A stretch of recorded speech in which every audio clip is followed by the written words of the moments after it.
How's it going, Dukes?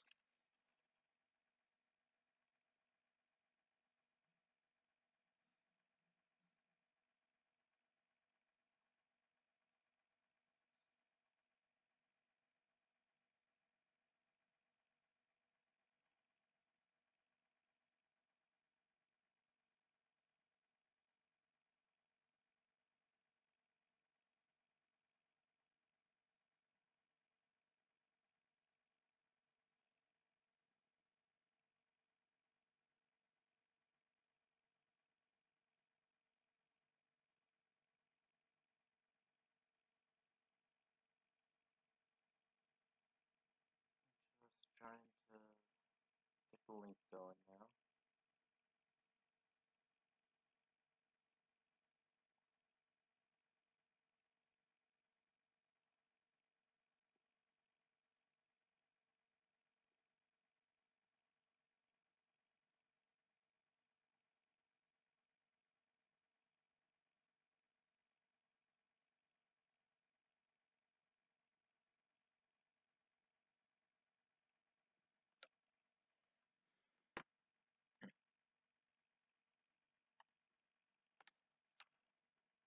And my phone is frozen.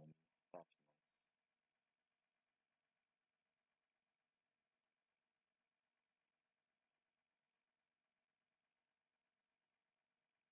nice. Okay.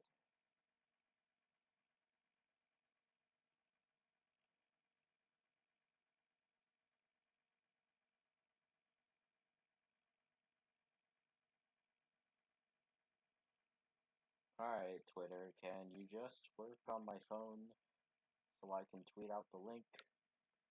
That would be pretty nice.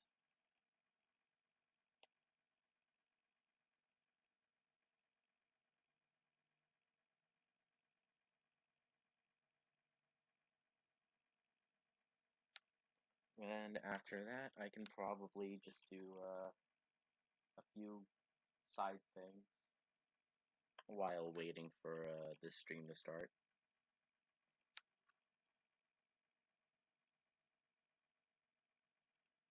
God, my phone's really acting up. I don't understand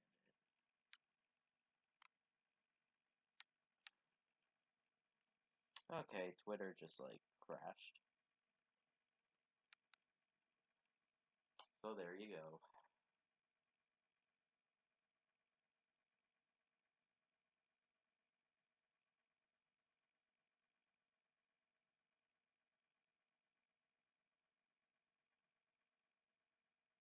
Alright, what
Okay, I finally tweeted this out.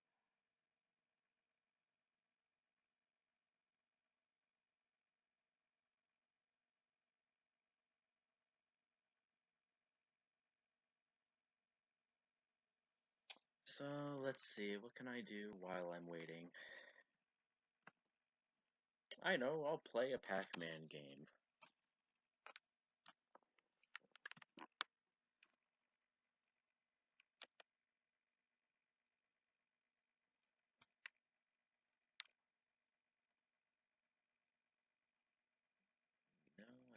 not in the mood for Bomberman.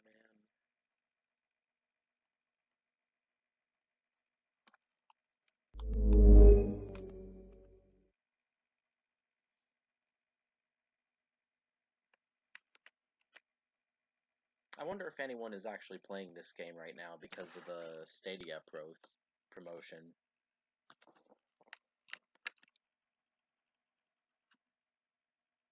Yes, Stadia man.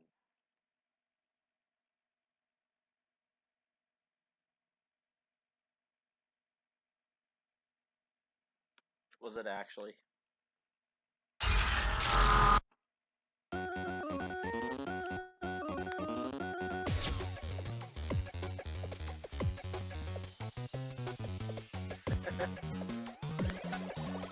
Yeah, that noise can be kind of loud.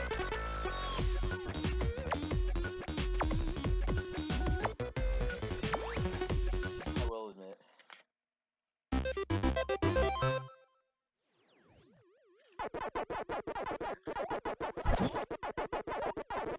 And the funny thing is, the rest of the game sounds really loud.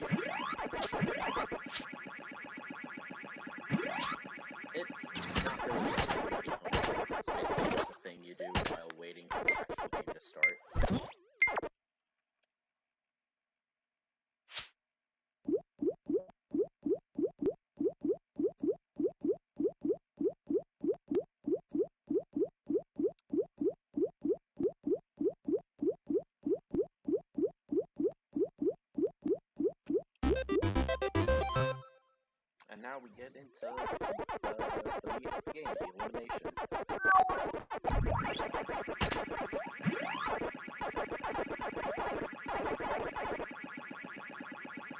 Oh, is it actually that loud?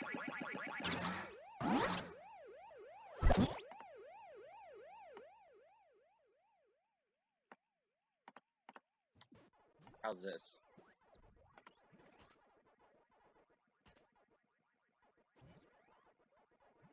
Is that any better?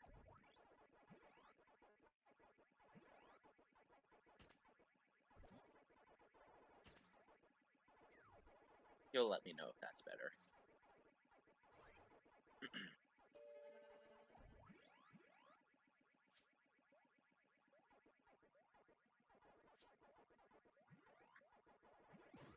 Now, you say good enough, but does that mean that's better? That's the question. Okay. Namco Kid and Soshi are saying that's better. Alright.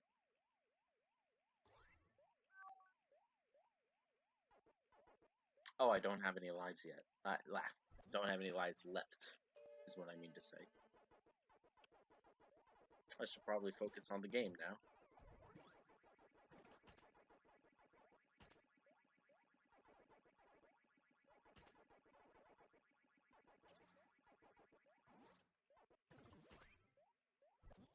Oh, did I just... Okay, I didn't trap myself.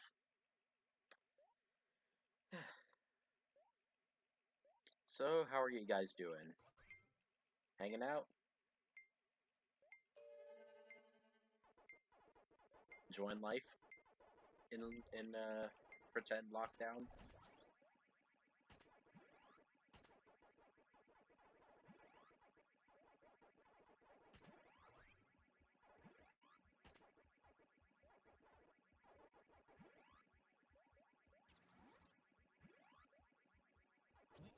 That's nice.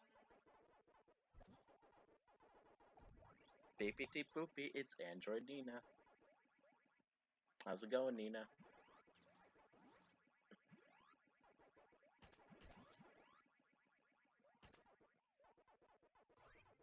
Wait, is that real?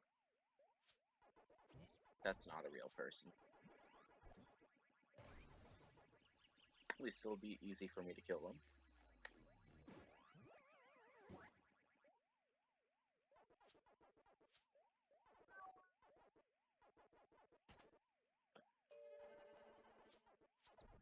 these are also not real people.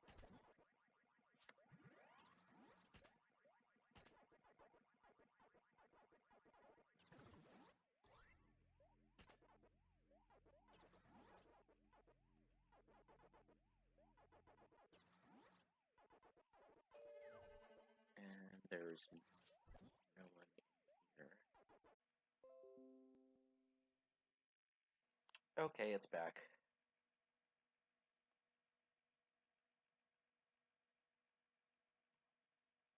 Alright, it should be back now. I think Stadia killed it.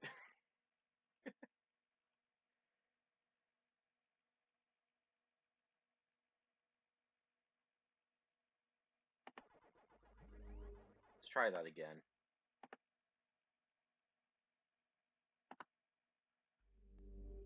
We have some time.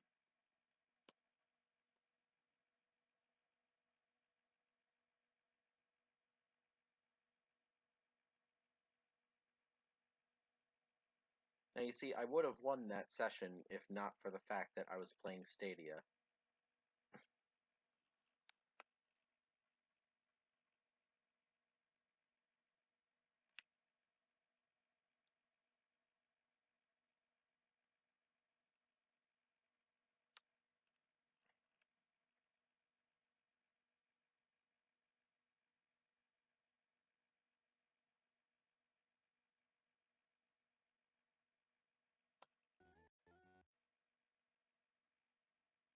Oh, that's not a good sign.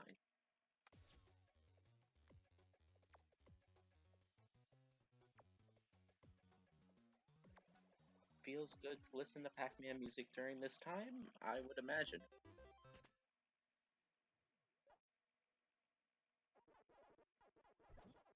Alright, let's see if Stadia won't crap out as much as I try to play this. Oh my god, I already can't control Pac-Man, this is going bad.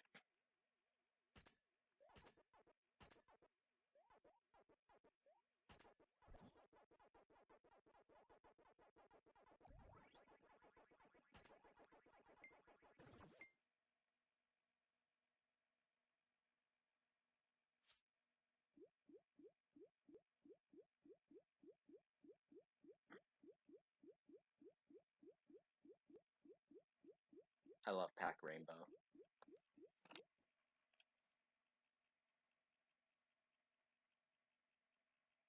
And it crashed. Alright, you know what, maybe I can't really do any Google Stadia while I'm streaming right now. That's not exactly working out at the moment.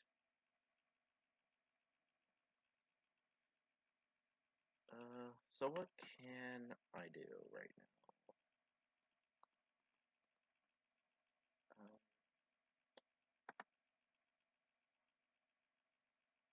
So YouTube is not, it's responsive. Okay.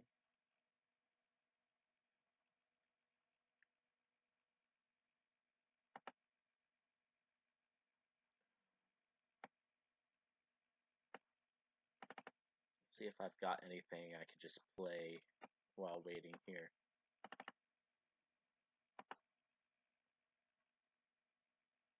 These are phone games.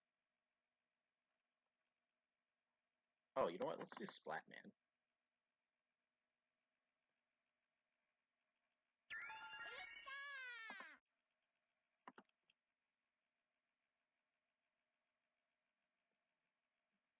Oh yeah, I forgot. I linked a bunch of stuff in the Discord server. That's right. Another time.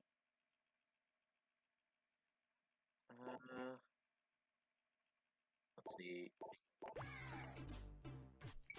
Are you guys able to hear the game fine?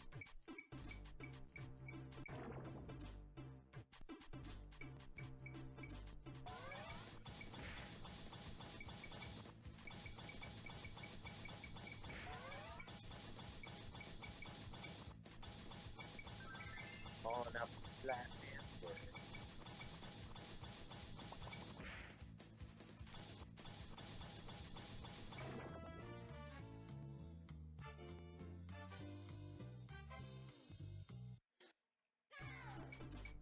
This is a classic Flash game. It has very nice graphics too.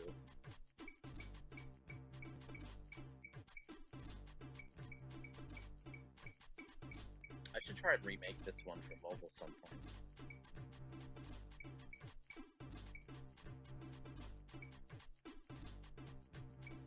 That would be interesting to try.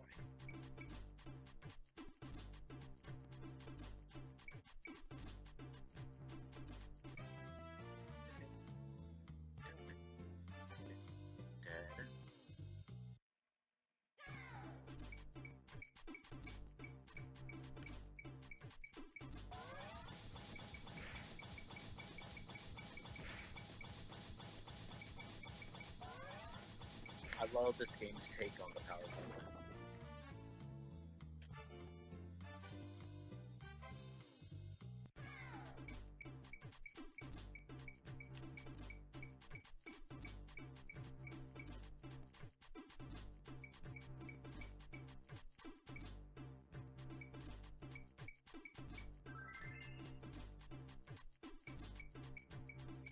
It's kind of closer to arcade Pac-Man than Hyper Pac-Man, but it does have that, like, I guess, kind of energy to it when you have the coffee power.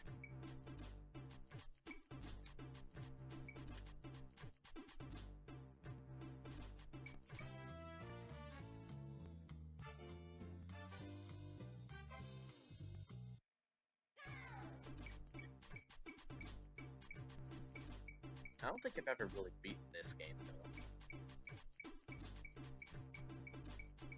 And I'm not sure I will be beating this game because the stream would probably start before then.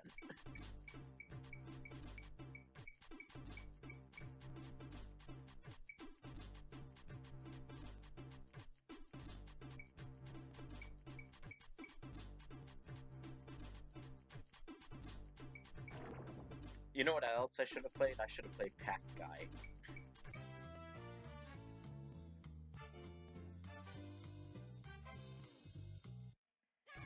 People need to know about Pac-Guy.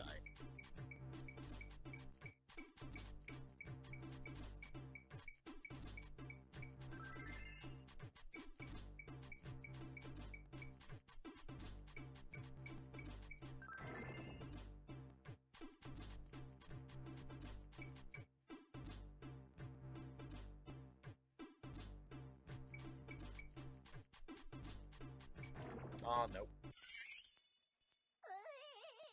I lost. That's okay. No, Splatman's a classic. I love it, even though I suck at it.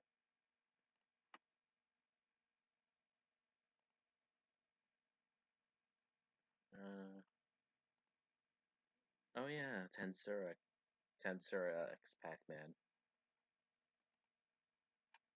I'll just go through this one real quick.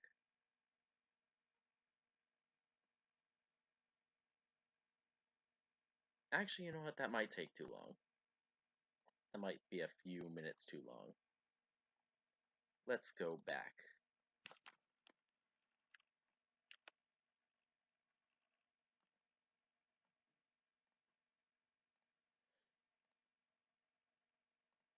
The original Treetop Token game.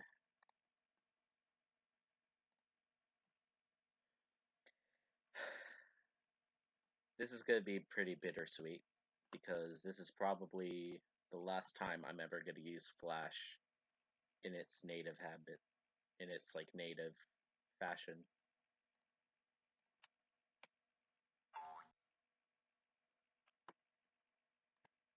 This one's a very small one, but I have fond memories of this one.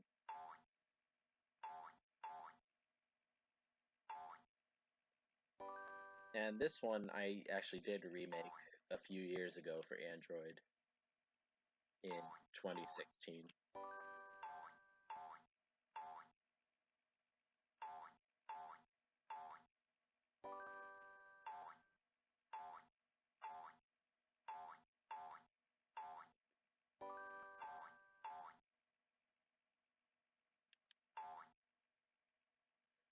Oh, yeah, if you hold up, Pac-Man sort of like kind of does this glitchy motion.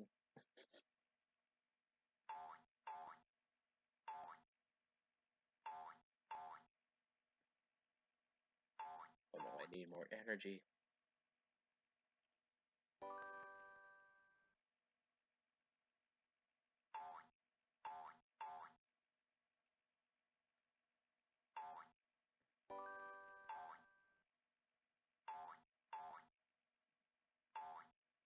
What can't you hear, Chunk?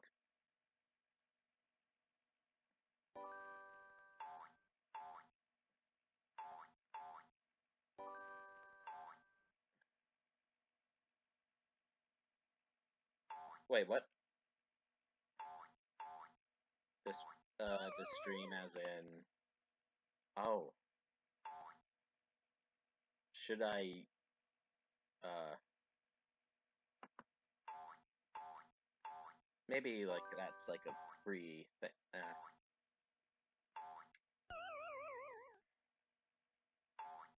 Maybe that's just like an anti-tip. Let me play with the settings for a bit. I'll probably raise the mic a little bit, and the desktop audio can be like that.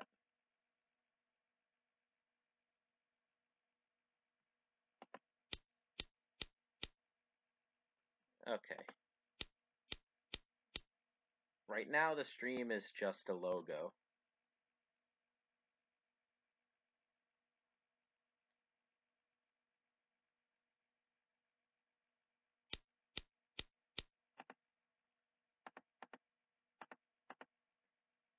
Right now Pac-Man is dancing to no music.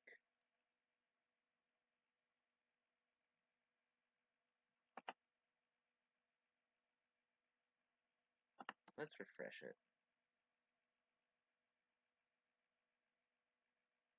Okay, yeah.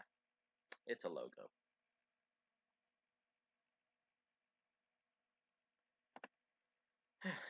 I guess I'll close out the game though.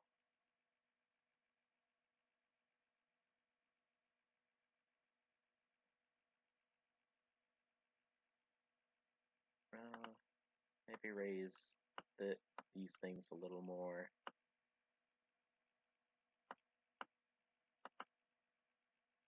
And we'll do this full screen.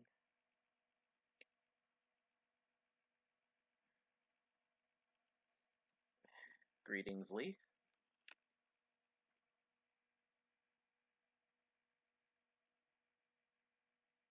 So it is 6:45 now on the dot.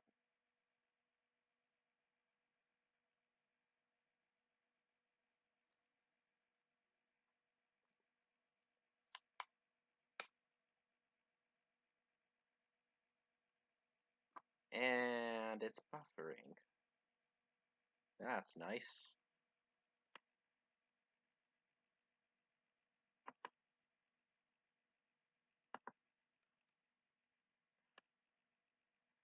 We gotta be up to date on this.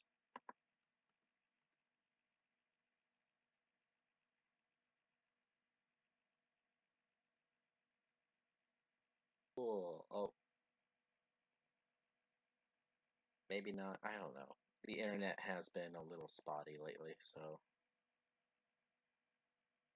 Just,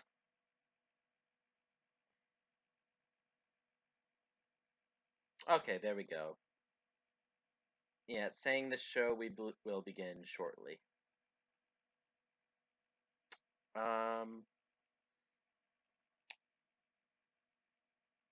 We have there have been 15 Pac-Man games released this year. I've been keeping track. There are some browser games mixed in there, so it's not like there's 15 console games, but there's still 15 games. Still waiting on Pac-Man Live Studio to actually come out. Even though that was announced as far back as May. Alright, what can I do for Okay, I can actually play this one while waiting.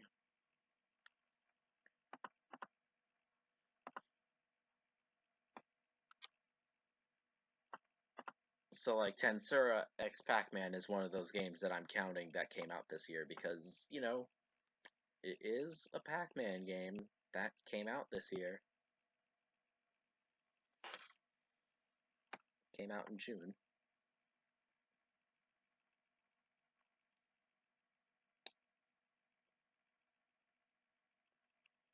Now, this game I can play through in like 8 to 9 minutes, so that should be enough time for me to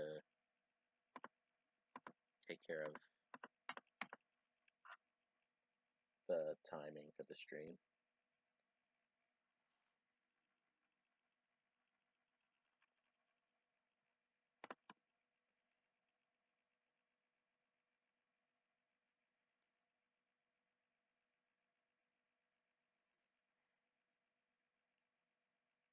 I wouldn't count on it revealing a new game, but I guess you can never really know for sure.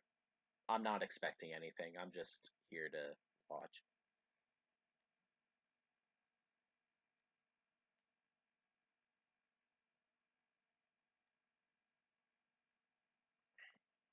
Alright, now I can play this game.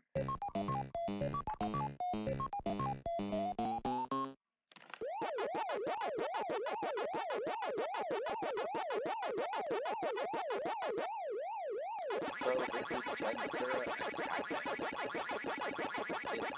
It's the browser also the game with Pac-Man, and that time I got the reincarnated as a snake.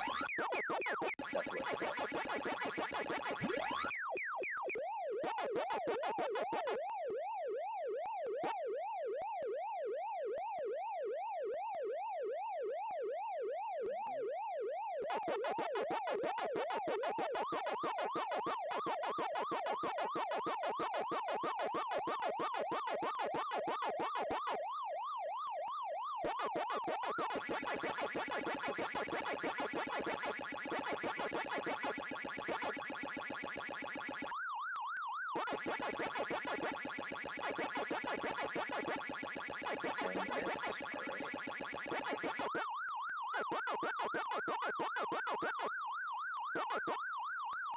Yeah, I am also gonna say, don't expect anything. I doubt there's gonna be any, like, mind-blowing revelation going on, but, you know, it's a show that they've been building up, and I am curious to see what it is that they've built up.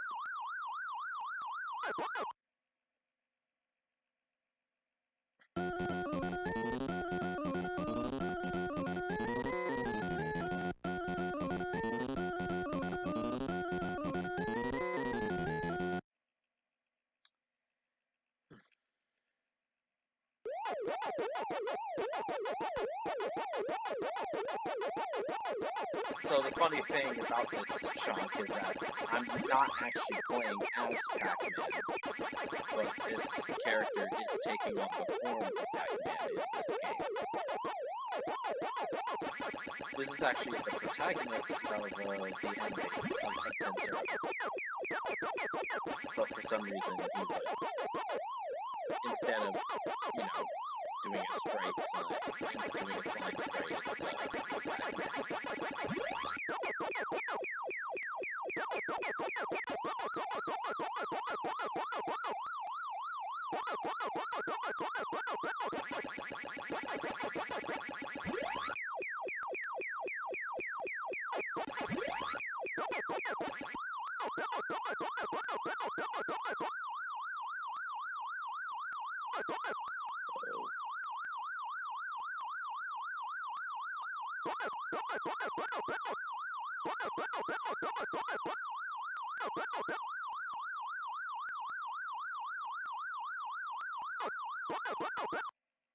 Okay.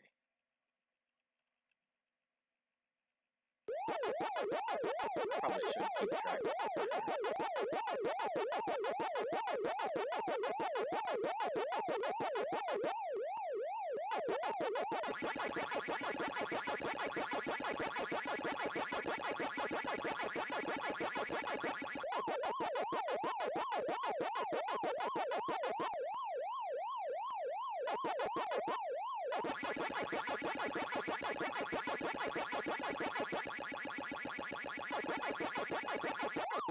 not survive in 8 minutes.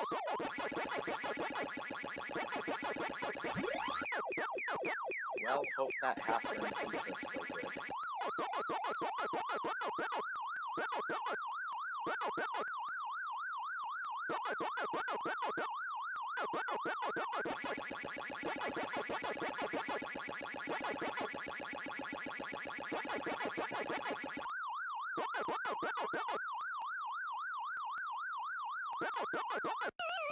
Oh, crap, I died.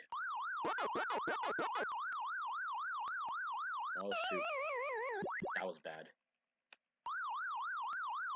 Let's be a little more careful than that.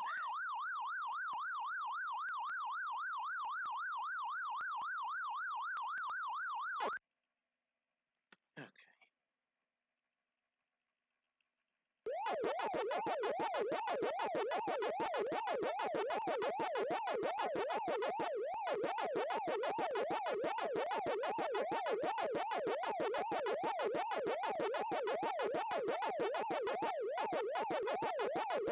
Yeah, this isn't really the best maze in Pac-Man history, that's for sure. It is a little spoopy, as some people would like to say.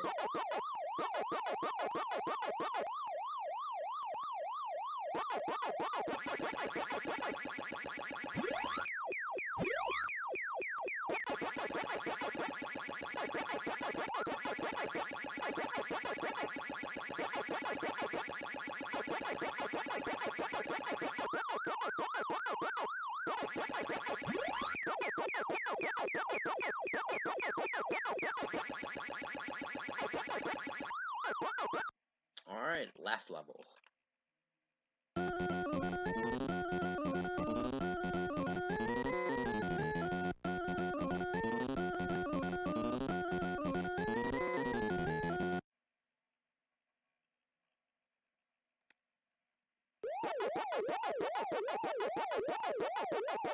Now after this, I'll probably just watch the clock on the Comic-Con thing.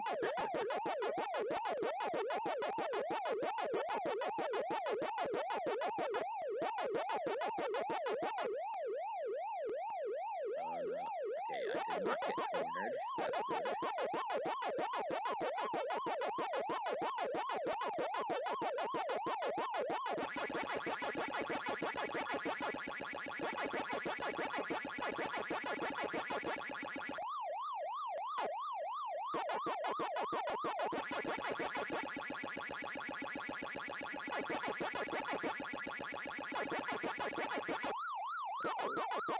Almost died there.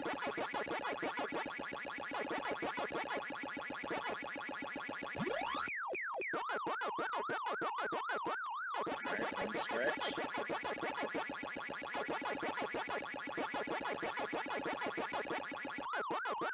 And I beat the game.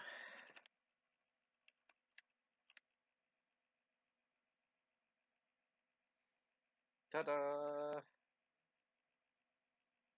There's proof of me beating the game. Now to close that out and keep an eye on the timer.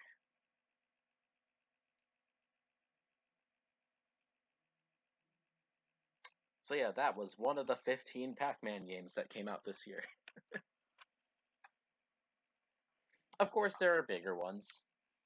There's just also some internet browser distractions, as you could say.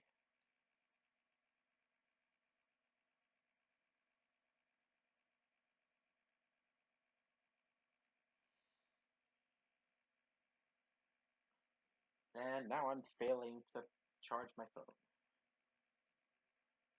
Okay.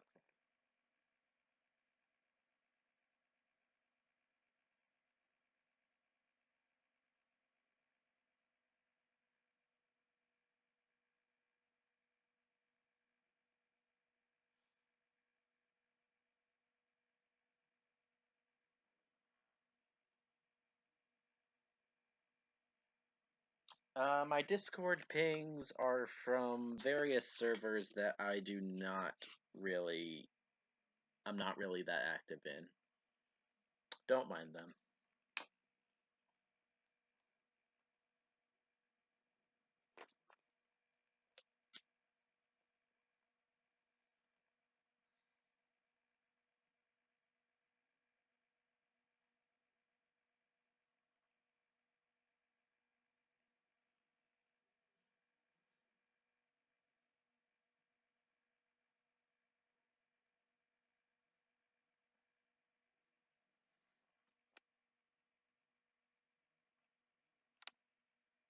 You know what actually is not looping properly?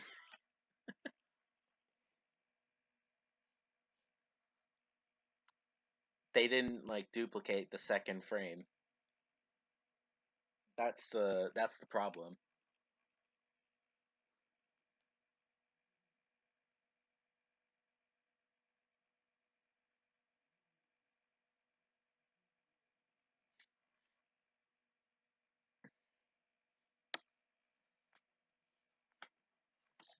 It's just kind of funny because like that mistake was also present in the game that I was just playing. So it's like somehow that just like I don't know. Sometimes it's easy for stuff like that to get overlooked.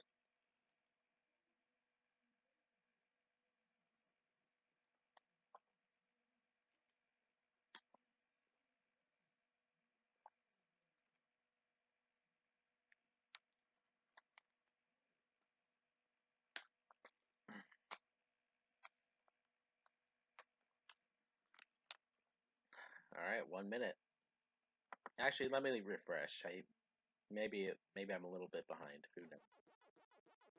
Oh, okay. There was a few more seconds that were off the clock. Now I'm hearing noises.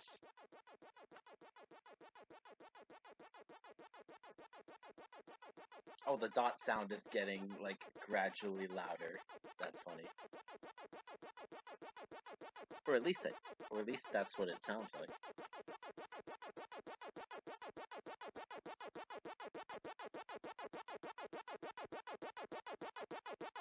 Oh yeah, it is getting louder.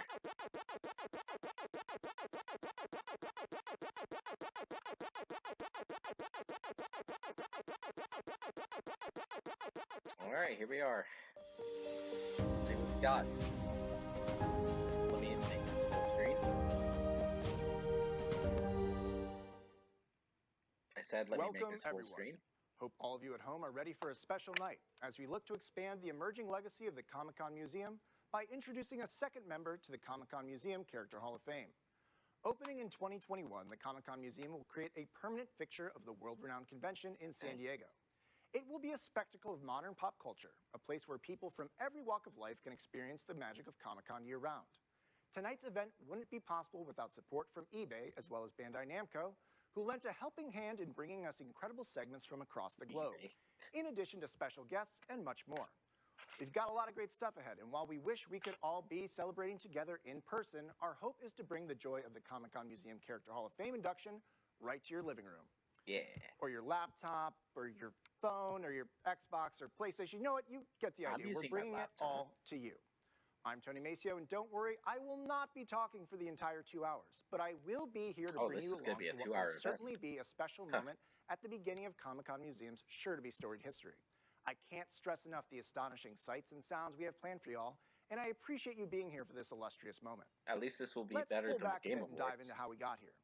Over the course of 50 years, Comic-Con has been a pillar of comics and popular art, the largest and most prestigious convention of its kind anywhere on the planet.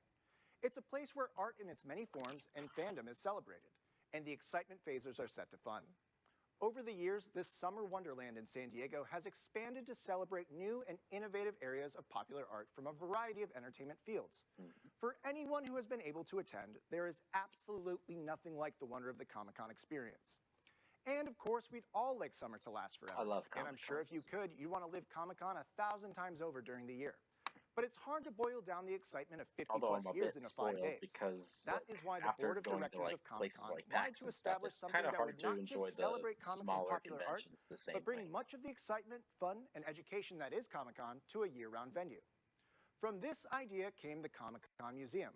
The convention does so much to educate the public, and now we'll have a location to do so in perpetuity, bringing joy to fans old and new by opening the world of storytelling, creativity, and artistry to anyone who has love in their hearts to experience it.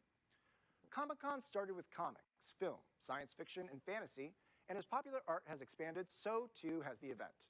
Television, gaming, costuming, and interactive multimedia are just a small sampling of what Comic-Con has to offer. The dream of a non-stop celebration of these mediums and the people who love them will be a reality in the San Diego's historic Balboa Park. And I can tell you from everyone's enthusiasm leading up to this, we can't wait to have you. In fact, the excitement is so strong that we wanted to give you all a special preview of what's in store. We're going to get an inside look at everything this Residence of Wonderment has to offer. Instead of doing a bad Willy Wonka impression, I'm just going to promise you that this place has literally everything you'd want as a fan, or as someone who is new to fandom. Let's take a look. All right, let's see.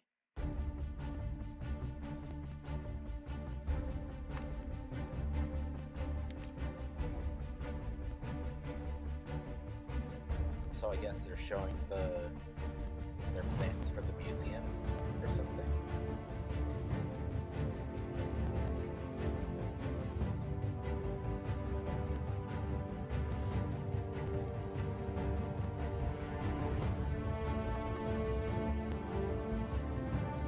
Wow, so it looks like kind of looks actually museum-esque.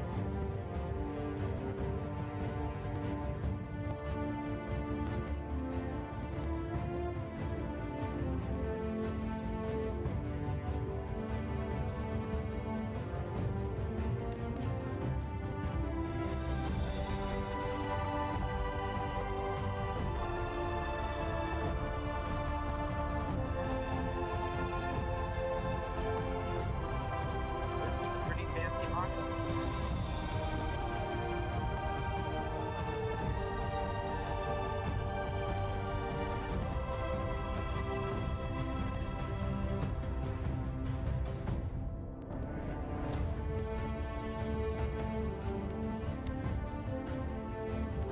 I'm sure the actual place would look really cool. It's a little hard to get a grasp on it right now since, you know, the pandemic is still in there.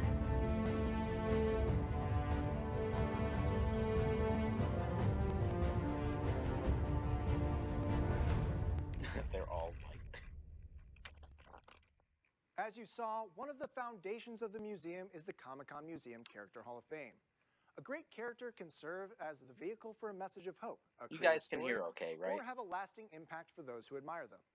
When we can get enthusiastic about someone Just we making read sure. on the page, see on the screen, or control in the game, no matter how out of this world they may seem, we get to live in those stories right alongside them. Sometimes great characters can, much to our surprise, turn out to be the villains of the story, but they're so compelling that we have just as much fun following them and rooting for their journey right alongside the heroes. The best characters don't simply evoke a feeling of nostalgia. Their fables create a personification of something that spills out into the real world. They make us braver, stronger, and can instill a sense of wonder and imagination through their fictional actions. The awareness and growth that characters can provide are exactly why the Comic-Con Museum wanted to carve out a place for them to be recognized for how special they really are. What is greater still is the collaborative nature of creating an iconic character, something that the Comic-Con Museum is looking to celebrate going forward. For every hero or even anti-hero, there was a team of creators behind them that worked day and night to make them the paladins of today. Oh, you bet. Writers, artists, engineers, developers, and so many more give the literal life to these characters. And it's that hard work that the Museum Character Hall of Fame wishes to document and immortalize for all the world to see. Last year, the Comic-Con Museum kicked off our own story by inducting Batman as the first ever honoree in the Museum Character Hall of Fame. As a hero for all, the Caped Crusader encompasses the qualities that are important to the museum: inspirational, universal, and striving for a greater good. Definitely nice of Batman. And since the museum will be an educational one-stop shop for all things pop culture, the Comic-Con Museum, aka CCM, felt that the next member of the Museum Character Hall of Fame should truly embrace the spirit of inclusion. This inductee is a vanguard in the world of video games, has set a litany of Guinness World Records, and just so happens to be celebrating an anniversary this year. Oh, I We wonder tried what to send them character a they're fruit referring basket as to. congratulations, but that seemed an 8-bit cliche. So we felt that the next best thing was to Did celebrate he their really greatness just say here with you. 8-bit cliche? So with that, the Comic-Con Museum is proud to announce the addition to the Museum Character Hall of Fame, Pac-Man. I like bad puns. Pretty cool, right? Why Pac-Man? As we said earlier, Pac-Man is one of the most recognizable names and likenesses in video games probably ever, and he's been doing it for 40 years. His staying power is incomparable, and he was 40 quite years literally is a long created to time. expand the realm of video games to a more global, wide-ranging audience. From humble beginnings in Shibuya, Japan, Pac-Man surged in the US market by stealing the hearts of gamers everywhere. It was the first video game character that broke through to the mainstream, that showed the potential for a digital dynamo to be the face of a franchise. And on top of that, it was just so darn cute. Who could have resisted? Without Pac-Man, we wouldn't have the maze game genre. We wouldn't have power-ups. Heck, we might not even have cutscenes. And who in their right mind would want to play a video game without a great cutscene? When creator Toru Iwatani first conceptualized Pac-Man along with composer Toshio Kai, programmer Shigeo Funaki, designer Shigechi Ishimura, and several other Bandai Namco employees, the intent was to create a game that appealed to everyone. It broke the mold for video games because it took the care and time to be accessible to anyone who wanted to jump face first into the video game world. Simply put, Pac-Man is an icon.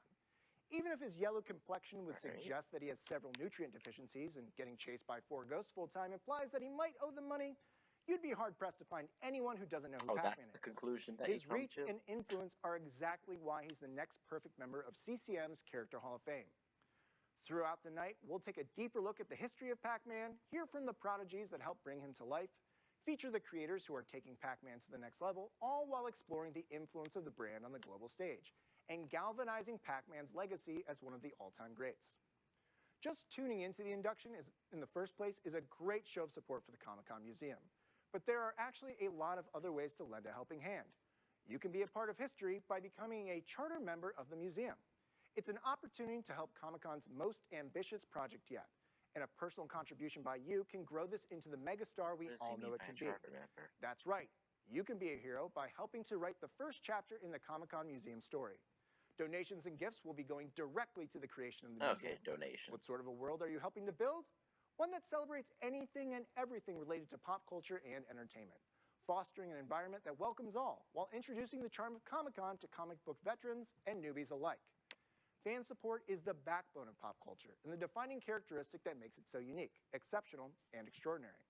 The Comic-Con Museum will be a monument to the revelers of story and the celebration of historic, new, and innovative forms of art. This museum will be a unique focal point of what an institution like this can do for the world around it.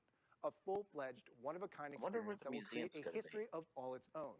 One that will be more inviting than anything that came before it. It extends to the long-term ideals and goals of what this place can be. Some of the museum's initiatives include an education center, diverse exhibits and programs, along with dynamic spaces that adapt to the ever-changing landscape of artistic endeavors and enthusiasm. With your gifts, learning, science, and entertainment can all intersect and can be accessed from all over the world, either in person or digitally, with a significant effort being made to expand the museum's online presence. This can be so much more than a place for fun. It can instill an educational philosophy and give back to the pop culture community in a tangible way. And being a founding member will give you special access to all of the opportunities that the Comic-Con Museum has to offer. So, on a night where we celebrate Pac-Man, one of the most inclusive and accessible characters of all time, we'd like to include you in this Herculean effort with an invitation to visit the museum page at comiccon.org, where there's a litany of charter membership options. You can be part of a new tradition while enjoying the many benefits that come with being one of the founding associates, including collectibles, unlimited general admission to the museum, and so much more. Take part today, knowing you've brought the Comic-Con Museum one step closer to being a reality. Now that we know what this night can be about, let's get ready to pack in the fun. This is the part of the show where I'll go from being sincere to just slinging puns. So let's gear up for what will be a remarkable evening. Puns up his sleeve, huh? As you can imagine, with 40 years of history, Pac-Man has racked up some incredible numbers. And there may be a thing or two you didn't know about our yellow superstar. Here are some notable Pac stats, fun facts, and trivia on our Museum Character Hall of Fame inductee. All right. Pac-Man has sold 48 million copies across all platforms, accounting for over $14 billion in revenue, while being featured in almost 100 iterations of his own adventures or other video games. Pac-Man's original title was Pac-Man, not only for his hockey puck shape, but as an Did you know evolution that of the Pac-Man Japanese was words for originally chomp, Baku. Pac-Man? In fact, I the wouldn't have original guessed. name was Pac-Man.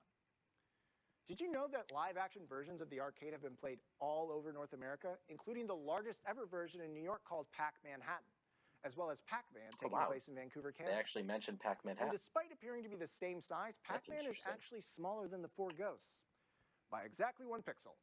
His name has been lent to both business and science, with the term Pac-Man defense utilized in corporate sales and Pac-Man renormalization coined within the mathematics world.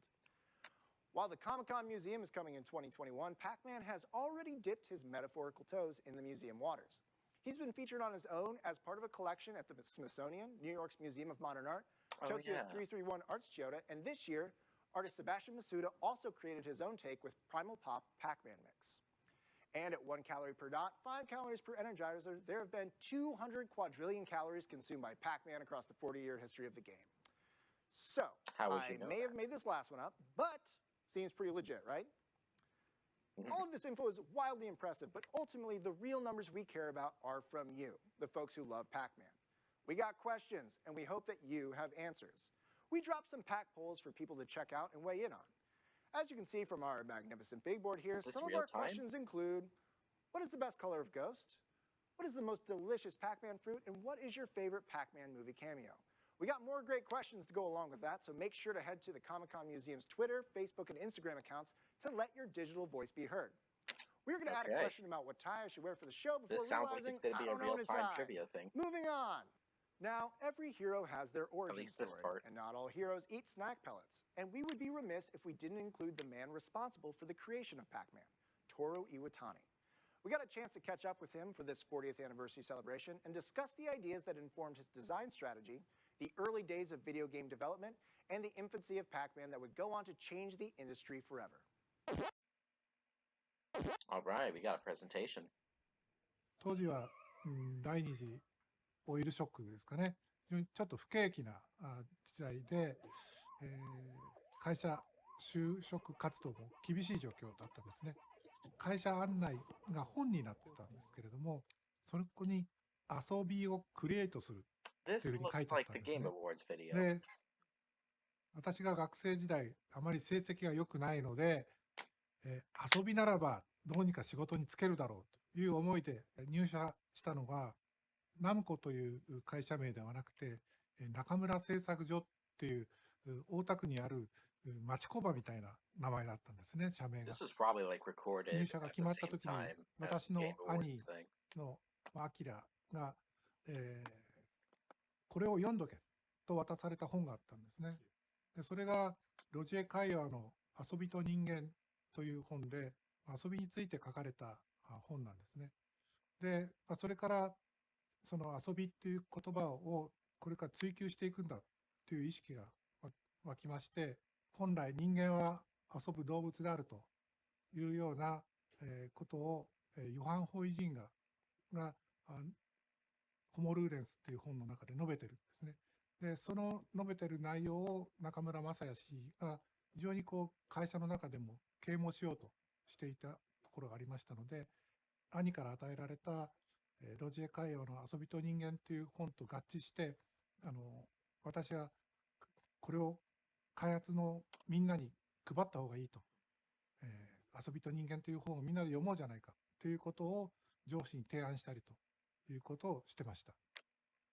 とにかく黎明期っていいますか、何もない白いキャンパスにいろんな絵が描けるビデオゲームの時代ですので、いわゆる本当に描き放題、新しいものは何でも描いていいというところですので、ゴールが見えないといいますか、ゴールを意識しない生活あるいは開発でしたね。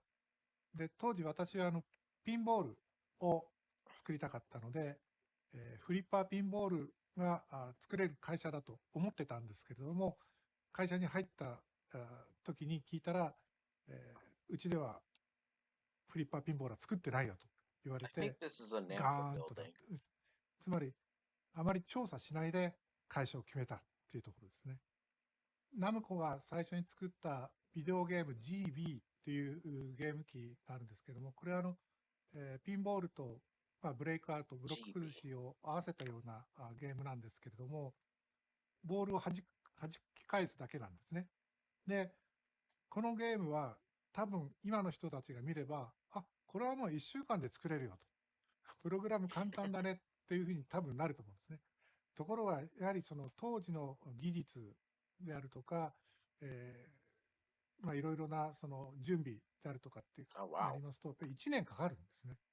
世の中に出た時には、まずその一つのものづくりが終わったで、終わったと思ったんですけど、実はそこが始まりだったということに気づくんですね。で、これはお客様がプレイをして嫌な顔をしたり、難しいな、私にはできないっていう反応がやっぱり見えたんですね。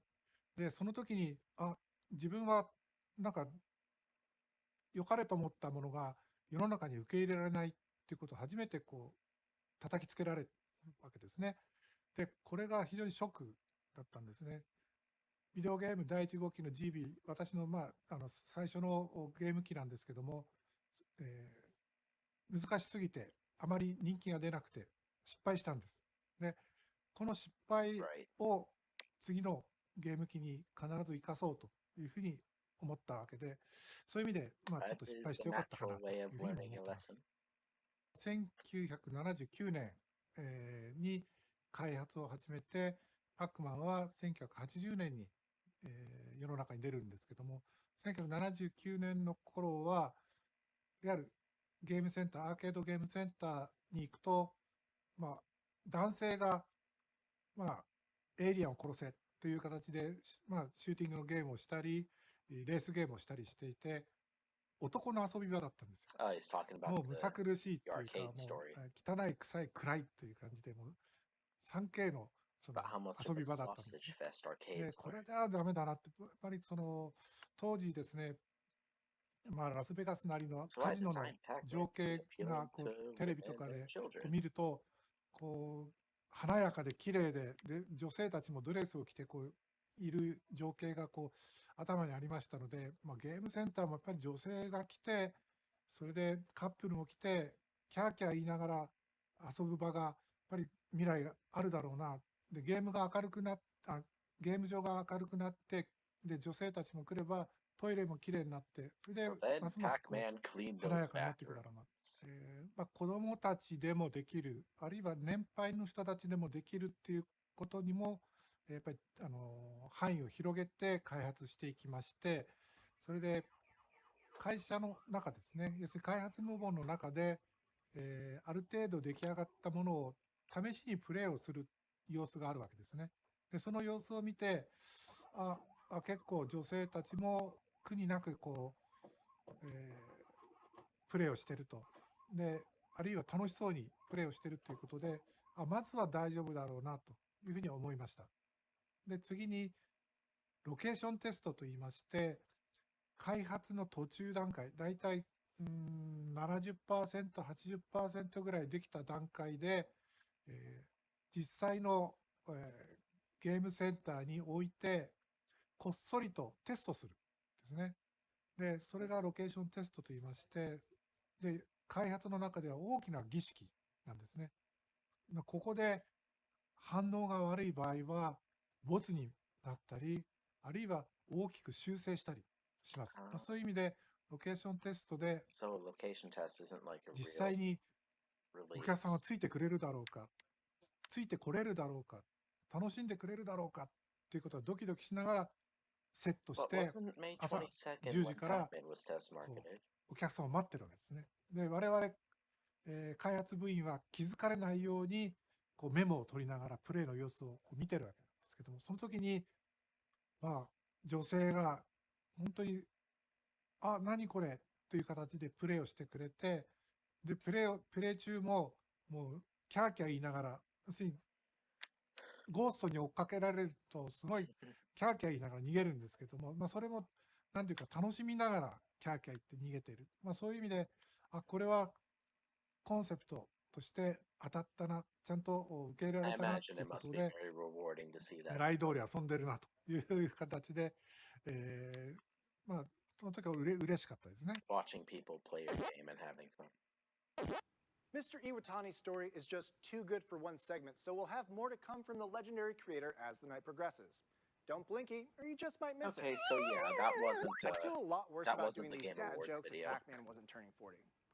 The level of love for the Amber Puck Prince is also owed to the man responsible for designing him, Tadashi Yamashita. Along with sound designer Toshio Kai, Mr. Yamashita worked to revolutionize game design, a trade he began mastering in 1970.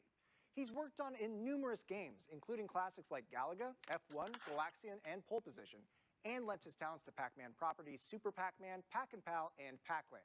There is absolutely no way we could celebrate the Pac-anniversary without him, so we have a special treat from They're Tadashi skipping that the pays Midway tribute to his games. work on the Pac-Man brand, along with some new, memorable artwork with a special touch. Oh, what's this? Oh, look at those sketches.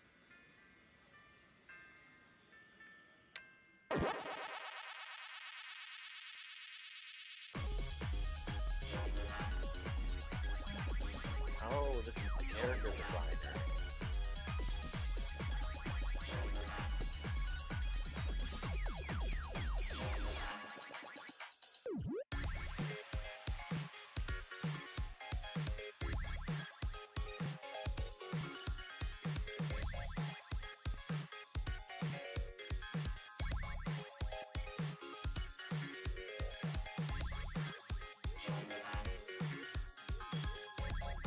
Look at those drawings.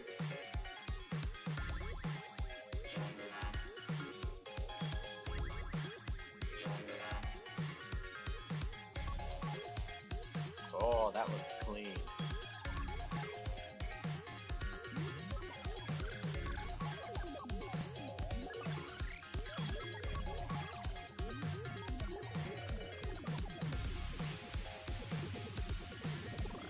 I need the screen facts on this.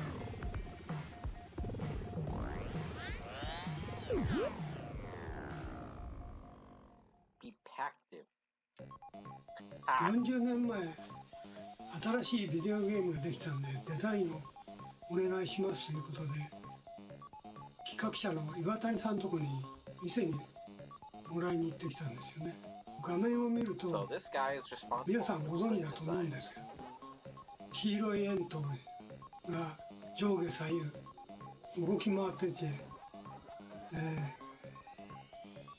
逃げたりやっつけたりと奥の深いゲームでしたね。でそれを見てると円と黄色ということの単純な画面上の要素だったんで、自分の作業テーブルの上帰ってきて、さてデザインしようとした時に I want to have that desk. 簡単に今のキャラクターできたんですよね。大して時間もなくて伏案も書かないで提出し、そのまま承認をもらいました。パックマンはあまり円に手足がついたんで特徴がない感じもするんで、目はちょっと特徴つけようかなと思って昔風の目にしていました。そうするとちょっとでも大きく見えるかなと思ってやってみたんですね。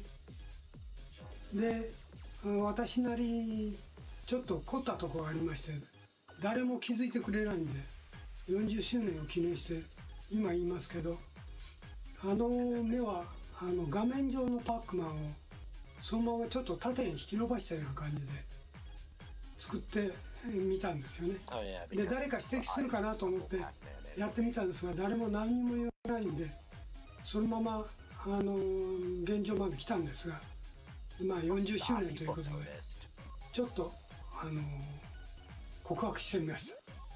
パックマンを描いてると自分に元気をもらうような気がするんですよね。何の悩みもないパックマンを描いてると自分で自分が描いてるのに元気をもらうと。皆さんもそういうふうに元気を与えられるといいなとは思ってます。 Pac-Man does make me feel happy. もっと世界中に、これが広まっていけば世界平和になるんじゃないかと、なってほしいなと思っている今日この頃です。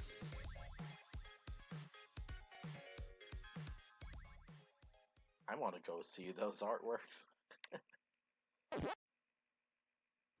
Another look thanks good. to Mr. Yamashita for participating.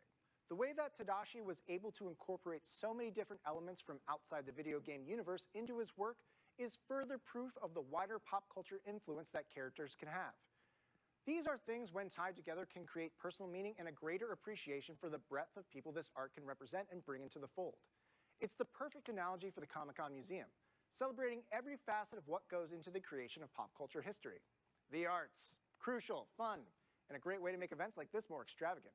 Plus, they make me feel cultured. Since we just heard from Mr. Yamashita, it's natural for us to revisit the man, the myth, the legend, Toru Iwatani. I promised we'd have more great videos from him throughout the show, and lying on Pac-Man's anniversary is illegal in 7 states, including this one. Here's another great piece from the Bandai Namco team featuring the stoic Pac-Man creator, where he dives into the game making the jump to the United States while achieving his primary goal in the first place. Fun for everyone.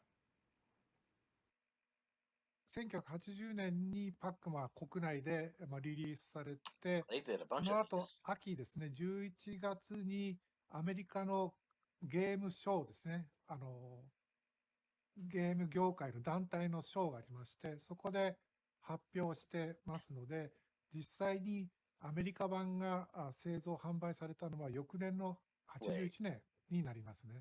ショーの会場シカゴに行きまして、Pac-Man came out in the US in お客さんも初めてパッ1981. クマンプレイするので、横から私が、ちょっとアドバイスするんですね。本当に片言の英語で言ったらですね、一言言われましたね。あなたの言ってることは分かんないって言われてしまいまして、で、しかしながらちゃんとプレイしてくれるんですね。つまり説明なくてもプレイできるように工夫して作りましたので、僕は余計なスピーチで言わなくてもいいんだということがそこで分かりました。パックマンは国内で、Simplicity. 女性カップルに受ければいいなというふうに思ってまして、Real パッ important クマンはどち aspect ら of かという game と、エキサイティングな、アクションまみれたゲームではないので、ちょっとのんびりとしたゲームですので、リアル思考の強い、特に北米ではあまりヒットしないだろうな、ぬるいゲームとして思われるだろうなと思ってたんですけども、逆にそれが良くて、老若男女、つまり普段ビデオゲームをしない人たちがパックマンに飛びついてプレイをして、人生で初めてビデオゲームを経験したっていう人がパックマンによって開かれた。そんな感じがするんですね。つまりマイファーストビデオゲームがパックマンがその役目を担って、北米、それからヨーロッパでパックマンがヒットした後、私の生活スタイルっていうものは大きく変わっておりません。ただ、開発をする際の、意識としては、日本国内だけではなくて、広く世界に目を向けなければいけないんだ。あるいは世界をターゲットにしなきゃいけないんだということがよく分かりました。で、パックマンの難しさですね。よくゲームでは難易度ですね。ゲームをするにあたって難しさ、優しさっていうのが非常に売り上げに影響を与えるんですね。これは GB の失敗からも分かったんですけれども、難しすぎると人間嫌になっちゃうんですね。これ私には無理だっていうふうになってしまいますので、どのぐらいの優しさ、難しさにするか、で、プレイヤーにいかにストレスを与えないか、そして楽しんでもらえるかというゲーム設計における難易度調整が非常に重要であるというふうに気づきました。ゲームに限らずアニメーションであるとか映画であるとかいろいろなコンテンツというのは、自分自身が作るんではなくて相手がどう思うか、見る人、鑑賞する人、プレイする人がどう思うかというところがとても大事ですので、クリエイターというのは、自分の、自己主張とともに相手の気持ちをいかに汲み取るかというそういうところを発信していくものだと思いますので、日本人の作り方、特に美に細理って言いますか、その至れり尽くせりのものづくりするわけですよね。電化製品にしても、もういろんな工夫をして、余計なもうコストが高くなるから、この機能いらないよっていうものもつけて製品化する日本の作り方、これが実はその非常にこう人の心に響くんですよね。ただ物の値段が高くなって安く作る国々にちょっと負けてしまっているのが今ちょっと日本ではあるわけなんですけども、ただそういう意味で付加価値のあるその製品商品っていうものがこれからやっぱりどんどん見直されてくると思うんですね、再び。そういう意味で日本のものづくりの原点っていうのは人の気持ちを考えて、でいろんな工夫をしていくということが大事だと思っています。I must say, that attitude of designers creating games for people and not themselves is such a thoughtful perspective. If it hadn't been for video game pioneers like Mr. Iwatani, who had the foresight to make a game that appealed to a larger audience, it could have taken decades before video games broke into the mainstream like they did. And for that, we thank you, Mr. Iwatani. Beloved characters are only as strong as their fans, which is why we wanted to hear from some of the folks who made Pac-Man the pixelated professional he is today. In the spirit of the inclusive nature of the Comic-Con Museum, let's hear from Pac fans from all over the world. Congratulations, Pac-Man, on entering the Museum Character Hall of Fame! What's up, Pac-Man lovers? Got this a few weeks ago. My favorite Pac-Man thing I have, and of course this is also my everyday coffee mug. Here you see this, the little Pac-Man. Sigan haciendo juegos. Muchas gracias, William. I'd say one of my favorite things about Pac-Man is most likely the music that plays in the game. It's always the best, especially in Championship Edition. Been a big part of my childhood, and we all love you. Waka waka waka waka waka. This is a character that I personally have loved forever and has been a major part of my life. Here's to another 40, huh? Keep it up. Have some colors to celebrate. You deserve it. It's been an incredible number of years. I remember when I was a kid playing Pac-Man World 2 incessantly. I've got my favorite video game series here, Pac-Man World. When I was trying to hide this arcade machine from my parents because they had forbidden me to buy it. The funny part is my mom came into my room and said like, Omar, there's a Pac-Man machine in the garage. And I'm like, what? How did that get there? Congratulations, Pac-Man, on entering the Museum Character Hall of Fame. Congratulations, buddy. You've come a long way since Atari 2600. So, whether you're 50 or 15, Pac-Man is as timeless as he is awesome. I remember when I first got this plug and play back 10 years ago for Christmas, and it completely got me into retro gaming, and I have Pac-Man to thank for that.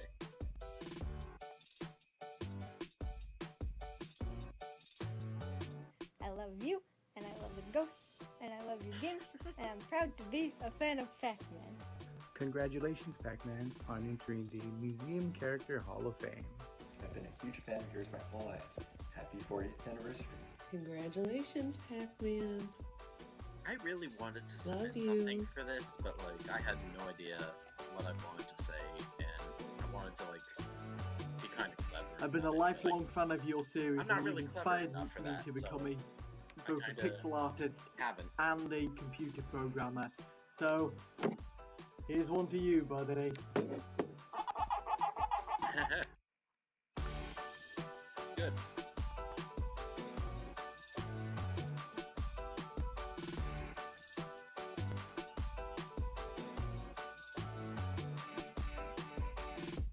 That was truly the fullest span of fandom and stories you can imagine. All kinds of people, all kinds of ages, and the toys.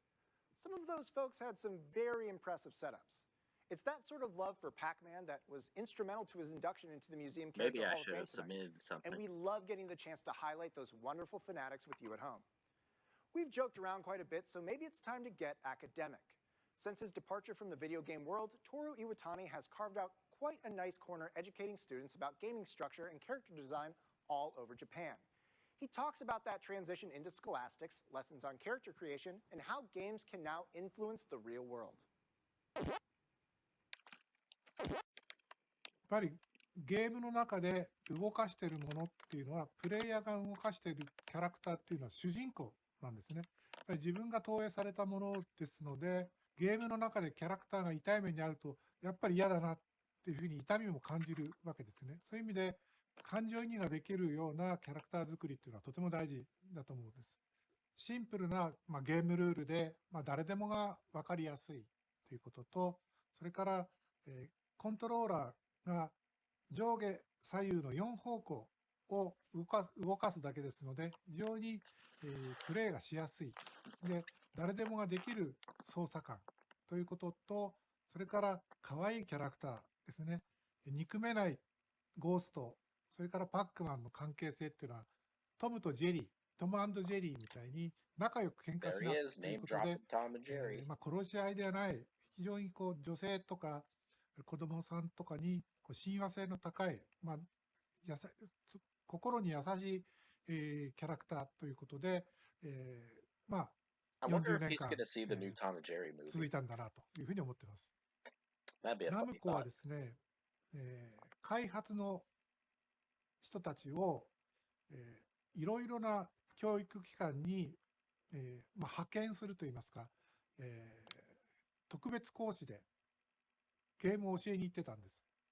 で、これはですね、2007年の前の、そうですね、2004年ぐらいからやり始めていて、私も大阪芸術大学であるとか、それから東京大学であるとか、それから東北電子専門学校であるとか、専門学校とかですね、そういうところに週に1回教えに行ってたりしてたんですね。その中に東京工芸大学がありまして、その中のアニメーション学科のゲームを、学びたいっていう学生もいましたので、アニメーション学科のゲームを学びたい人たちのために、ナムコの所属で教えに行ってました。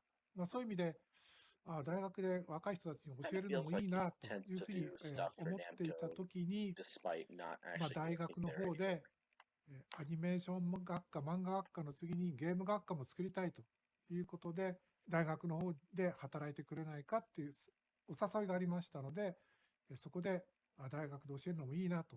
2007年に、東京ポリテクニックユニバーシティに転職しまして、そこで学生たちにゲームとは何か、遊びとは何か、人間とは何かみたいなものを教えてきているというところです。もう学生との会話の中では日々こちらが勉強することが多くてですね、頭が下がる思いなんですね。つまり良かれと思って知識を伝達しても、それが本人にとって、成長の糧になるかっていうと、決してそうではないことが多いんですね。つまり、いろんな学説ってありますよね。これについては A 先生はこう思う、B 先生はこう思う、C 先生はこうだと。世界の果ての人はこう言ってるということで、正解のない中で学んでいきますので、私が喋ってることは正しいことではない、むしろ疑ってくれと。で、いろんなことを自分から学んで調べたり探求して自分の答えを出していくのが、学生の仕事だよっていうふうに言ってますので、ゲームばかりやるなと、他のことをやんなさいっていうぐらいに言いますね。何事もゼロから生まれないんですね。アイデアも実はゼロから生まれないですね。頭の中のデータ、つまり生きてきた間に得られた情報の組み合わせでしかないんですね。で、その組み合わせがちょっと変な組み合わせの方が面白いんですよね。ですから頭の中にいっぱい材料があれば、あるいは引き出しがいっぱいあれば、その組み合わせの数は指数級数的に増えるんですね。そうすると、いろいろな珍しいものを発見できる。自然界であるとか、古い建築であるとか、いろいろなものをたくさん見る、あるいは経験するっていうことが大事だと思います。そこからクリエイティブなものが生まれてくると、そういうふうに考えています。とにかく、ゲームは遊びの中の一つに過ぎない。だからゲームばっかり見ないように、周りのいろんなエンターテインメントを経験したり、体験したり、情報収集したりして、懐を広げてからゲームっていうものを見つめましょうというふうに教えてます。で、さらにですね、そのゲームは遊ぶだけのものじゃないんだ。ゲーミフィケーション、シリアスゲームで言われる通り、ゲームの持っている興味を持続させる力っていうのが使われる、そういう時代になってきてますので、ゲームが社会の問題を解決していく、そういうツールになっていくんだと。ゲームはどんどん成長してるんだということを伝えてます。I would have loved to have a luminary like Mr. Iwatani as a professor when I was in college. Did that video technically count as an online course? Because I was like 1 credit shy of actually graduating, and I'd really love to knock that out before the end of the year. If not, there's always Clown College for me. Over all those years, our Ghost Gobbler has worked with and been licensed by countless brands. He's lent his likeness pretty much everywhere. Athletic wear, board games, and even other video game properties outside the Bandai Namco family. We've even seen continued expansion in the music biz with special collaborations and tributes with Gorillaz, Schoolboy Q, and K-pop star Jai Park. So with all that love, we wanted to give some of those partners an opportunity to wax poetic about the Golden Sphere savior. I was young when Pac-Man first came out. I'm a kid that grew up in the 80s. Pac-Man became my go-to. And I can remember my aunt and uncle down in Atlanta, Georgia, challenging Pac-Man Fever song and rocking out to that in my bedrooms. They always had the quarters on the screen or at the top over there. Get out the joystick, and she's going to challenge you to see who's going to get the best game. You know, we would all smack talk with each other on who was getting whatever fruit that day. Well, my 10-year-old nephew had kind of seen the character and kind of known about it. And when I gave him a physical video game, his dad, his 43-year-old dad, almost stepped in, and I couldn't get it to the 10-year-old because he wanted to play it. Then I get pictures of them both playing it together. And, you know, for me, that was just like, that was the wow.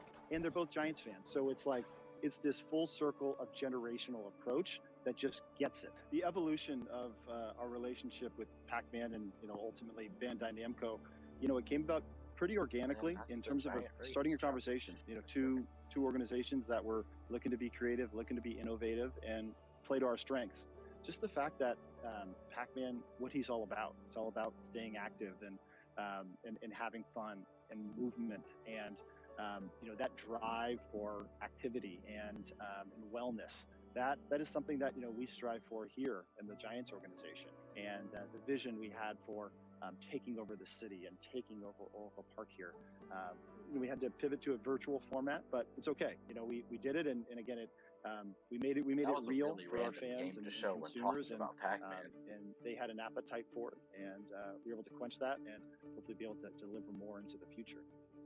Back in the 1970s, the Caterpillar corporate logo was known as the Block C, which mistakenly or not mistakenly looks a lot like the Pac-Man character. So this year is Caterpillar's 95th anniversary, and we looked at how do we want to celebrate that. One of the items that Caterpillar's done in our past is our Cat Trials promotion videos.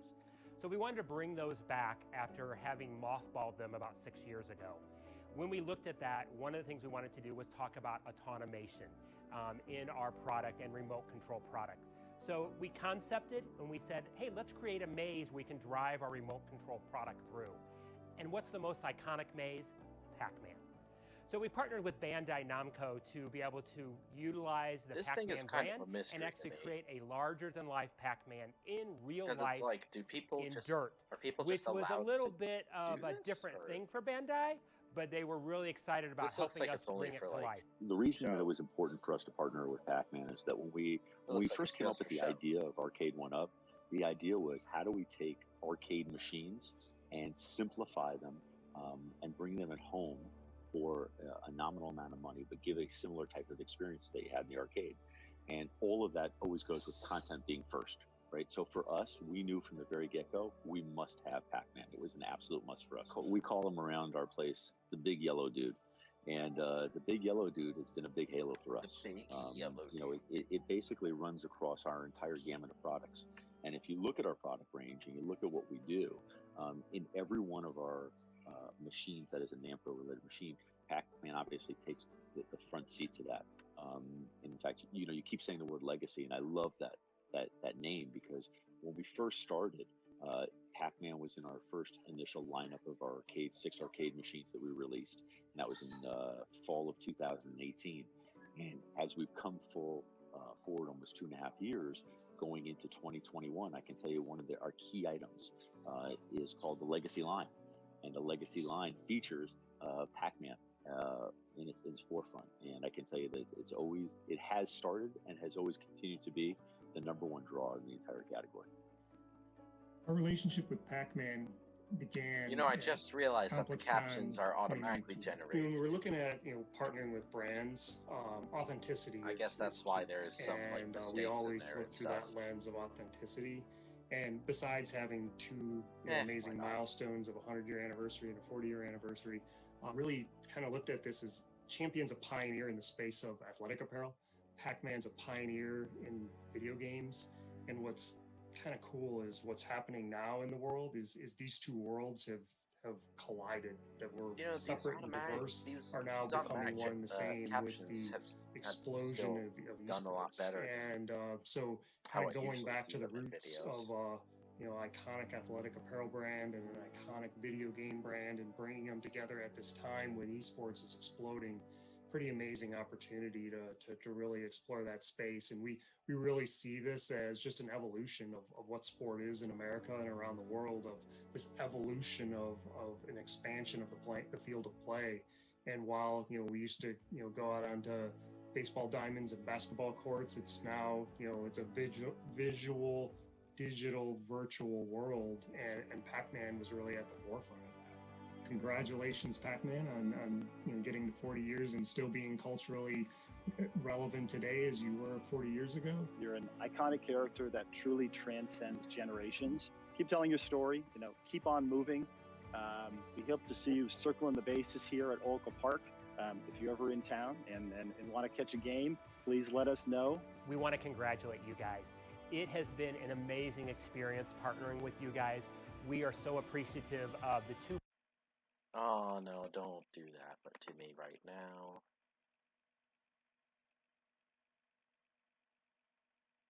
Come on.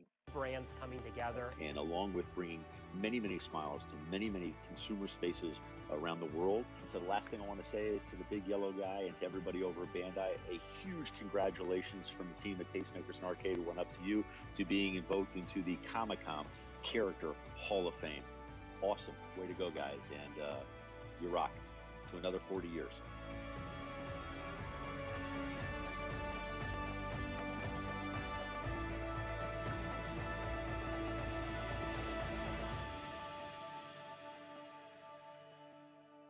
It's not every day you get to hear from people like this who get a chance to work directly with Pac-Man and Bandai Namco. And these stories aren't purely based in capitalism or business. These folks at our partner companies have their own personal relationship with Pac-Man that carries over to their professional lives. It's a testament to the strength of the character that they wanted to express their gratitude tonight. I tried to make some Pac-Man music of my own by combining all 4 Ghost Chase sounds into one. Hit it, folks!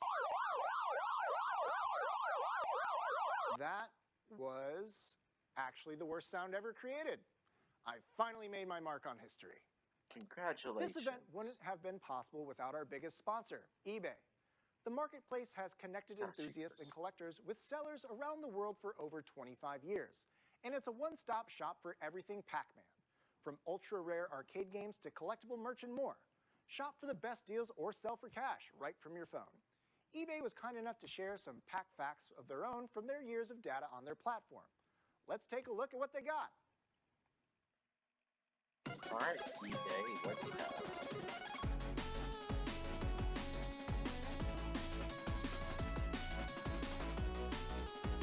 Hot country.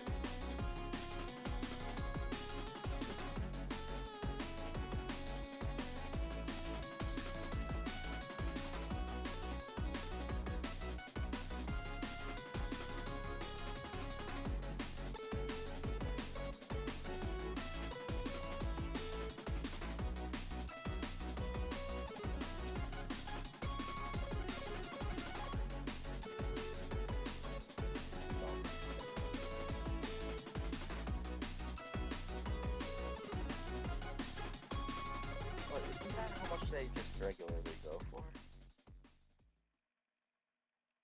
You can pretty much sell anything on eBay, except your soul. Believe me, I've tried. I'm just kidding, but if I wasn't kidding, the starting bid for my soul is $300. The tributes to Pac-Man tonight have been moving, and it's with all of this momentum we take you to the moment you've all been waiting for. We've heard from the legendary Toru Iwatani, taken several trips down memory lane, promoted our fans, listened to me rant nonsensically, and shamelessly plugged our sponsors. With all that, it's time for the real deal main event. Let's welcome our 2020 Comic-Con Museum Character Hall of Fame inductee, Pac-Man. A holder of 8 Guinness World Records related to his success in the video game world, Pac-Man encompasses the traits of the Comic-Con Museum Character Hall of Fame. He's a player for all, timeless, inspiring, and still involving with our understanding of what makes a character great. From humble beginnings in 1980, the past 40 years have seen Pac-Man grow into a digital behemoth, an unprecedented run that is rivaled by few in the video game world. It is a name so recognizable that it has been borrowed by athletes to emphasize their greatness. His likeness has appeared on just about every piece of merchandise you can imagine, and probably a few items you can't. He's been seen on television, in movies, with his history expanding into the music industry, inspiring songs from top artists across every genre imaginable. It is this broad appeal, the happiness that Pac-Man elicits, that brings us to now. What sparked us to want a Museum Character Hall of Fame was to find a way to honor those elements that are representative of what pop culture is, and the thing that stood out the most are characters. We felt for this, we really wanted to celebrate the creation and allow for people to have that connection with that thing they actually love. And the added benefit of recognizing those characters is that we and the internet can just bear with me. Will be a place where fans and visitors can come to experience the magic of Comic-Con all year round. You get... Alright, what can I do? To meet people that are like-minded. What can I do to make this run a little bit better? Should I just, like, lower the quality?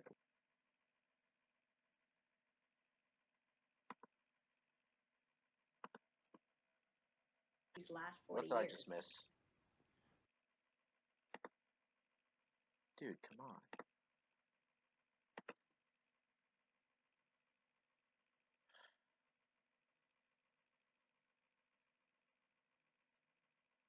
Video game ever expects to be a gigantic success in the way that we have.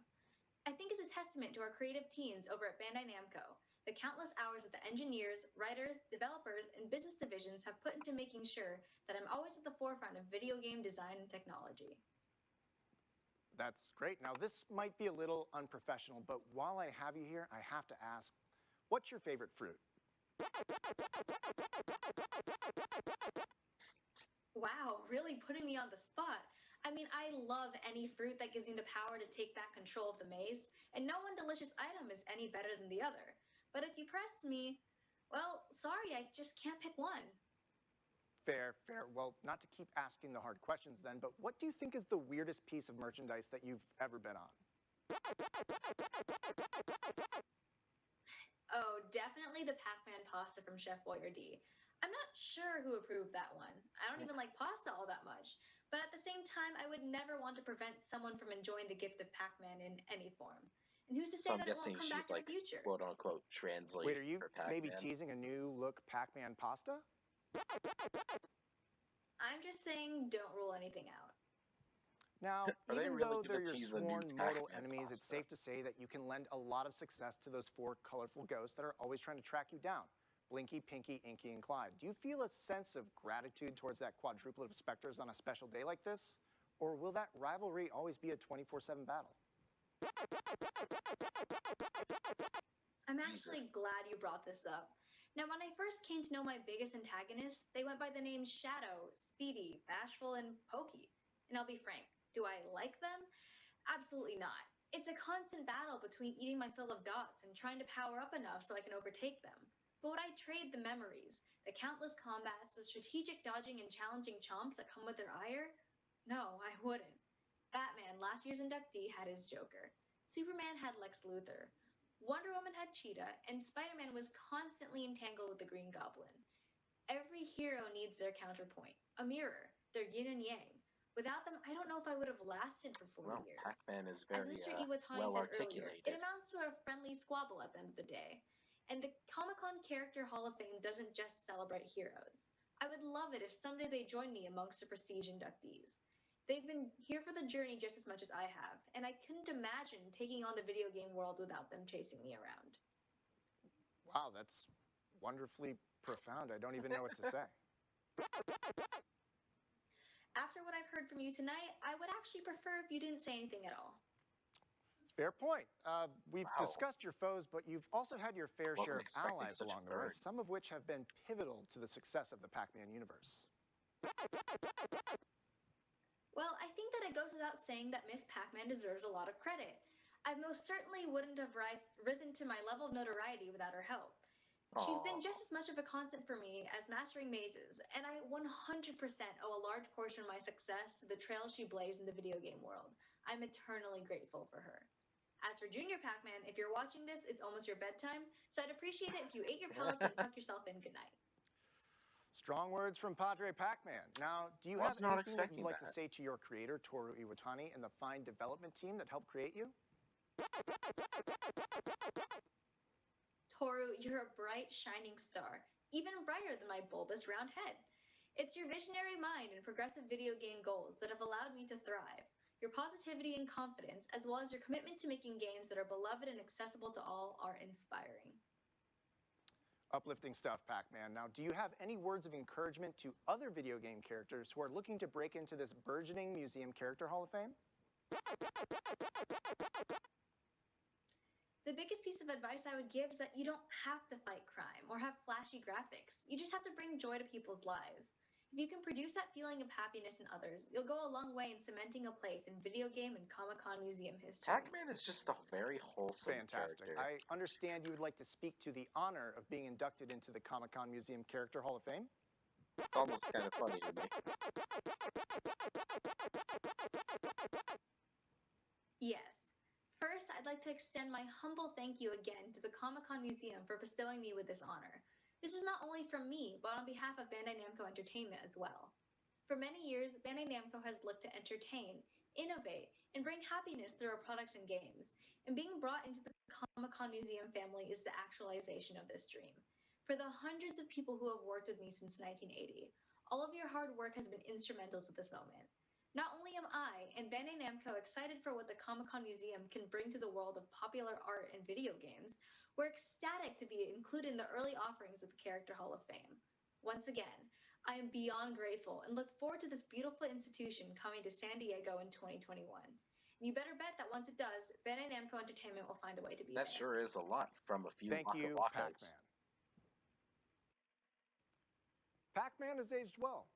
Aside from the fact that he's been bald since birth, 40 is the new 30. Except when it comes to anniversaries, those laws of physics are pretty hard and fast. It's been a commemoration that we won't soon forget, and we've compiled a wonderful array of memories and moments from the last year. An impressive feat from our Bandai Namco team that condenses 8,760 hours of Pac-Man hits into 5 minutes. Wait, what?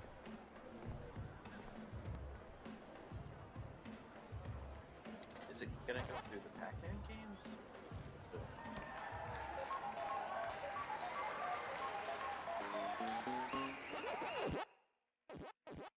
Oh, I think it's just playing the music video.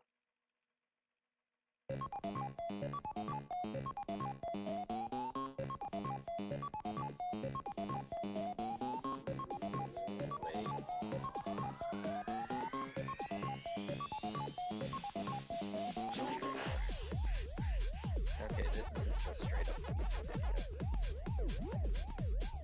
Although, kind of. Hey, there's Minecraft.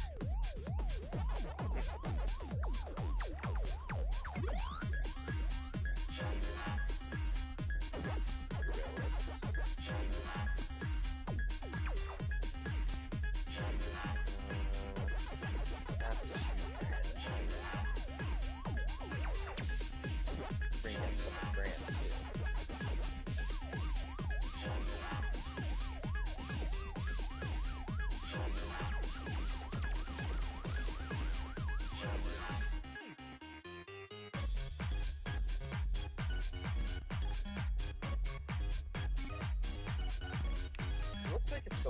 the things that happened this year with Pac-Man, along with, you know, showing the music video.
I played Pac-Man Geo sometimes. I got 5th place in the Paris tour.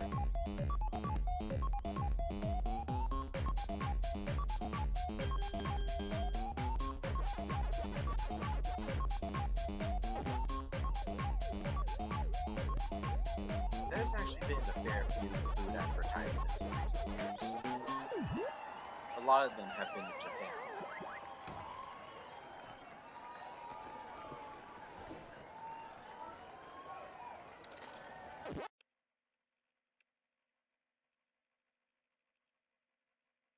I can't tell if I'm more jealous of the Pac-Man shoes or those insane yellow jumpsuits. Probably both, to be honest. Bandai Namco really pulled out all of the stops for Pac-Man's Ruby anniversary. I feel bad for whoever has to throw Pac-Man's 41st birthday party. This could be pretty hard to top. The 40th anniversary isn't the only Pac-Man milestone we saw this year. Just recently, godly gamer David Race became the first person to publicly achieve a perfect game. I'm talking every dot, every fruit, every ghost without dying once. Race already held the record for the fastest perfect game. Well, of course he did, his name is Race. But this just adds to his already stellar Pac-Man resume. After 5 hours of playing, I have to imagine he has little Pac-Man for eyeballs, but that's purely speculation and hasn't yet been proven by modern science. Yet. Okay, folks, the fun isn't over, and we still have several exciting segments coming your way. We've done a deep dive into Pac-Man's past and present, but what's in store for the future? We don't have a time machine yet, but we do have the next best thing. I've been given the honor of announcing some notable developments from Bandai Namco. They would have loved to be here themselves telling you all of this, but we're thrilled to be able to give you the inside track of what's on the horizon for our favorite circular celebrity. One of the first things I can tease is a subject that everyone loves, toys. Now, for over half a century, Bandai has been bringing you premier gadgets and playthings of all varieties. And in 1980, the same year our CCM Character Hall of Fame inductee was created, Bandai released their first Gunpla model, based on the epic Gundam series. Dozens of franchises have received the Gunpla treatment since then, so it seemed only fair to let our round mound of the Ghost Town get in on the fun. So coming in 2021, Bandai Namco will be releasing the first ever Chokokin Pac-Man. That's right, the blonde ball is piloting a giant robot Pac-Man. I have to tell you, this is going to be an incredible addition to the Chokokin catalog, while still being a wonderfully unique take on the toy that still includes all the things we love about the character. That's not the Proplica Waka Waka Pac-Man as well. A fun, full-size tomorrow, Pac-Man reinvents himself once again with these 2021 collectible iterations. This leads to another exciting advancement from the Bandai Namco team.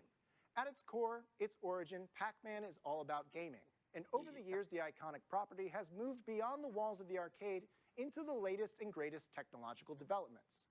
Next year will be no different, as Pac-Man continues to incorporate cutting-edge technology to take his interactive experience to the next level. This includes utilizing cloud gaming and new platforms on which to enjoy Bandai Namco's games. In fact, the Lemon-Colored Lord will be coming out with the Pac-Man Waka Waka game, available on Amazon Alexa screen devices. This interpretation of the game can be entirely voice-controlled. Just verbally instruct your Pac-Man on what direction to head, and experience the joys of ghost hunting and fruit follies all hands-free. Just don't ask Alexa to play against you. She's really good, man. Like, really good. I'm not bitter. I'm just disappointed in myself. Pretty stoked for these new gameplay plans from Bandai Namco? We are too. So as a pixelated cherry on top, we want to give you all at home a chance to get in on the excitement yourself. Bandai Namco will be giving away a myriad of Amazon Alexa screen devices, including the Amazon Echo Show, Amazon Fire TV sticks, as well as a special limited edition Pac-Man 40th Anniversary Xbox One X system. Wait, what? Complete with custom Pac-Man artwork on the system and controller, the fine people at Microsoft paid tribute to one of video games' first trendsetters with this wildly unique piece of Pac-Man memorabilia that isn't available anywhere else. Check out Bandai Namco's website and social media pages for more details on how you can win big and help close out Pac-Man. We've learned tonight that the reach of the video game icon breaks through into almost every medium imaginable. And that's why next year, we're encouraging you to get Pactive. With everything we've experienced in the last year and what has been unprecedented times, it is more important now than ever to prioritize your health. And Pac-Man is in full agreement, which is why we're encouraging all of the Pac fans out there to engage in safe, healthy activities as much as possible. This doesn't just mean traditional areas of fitness like working out or sports. You can be active in all kinds of ways.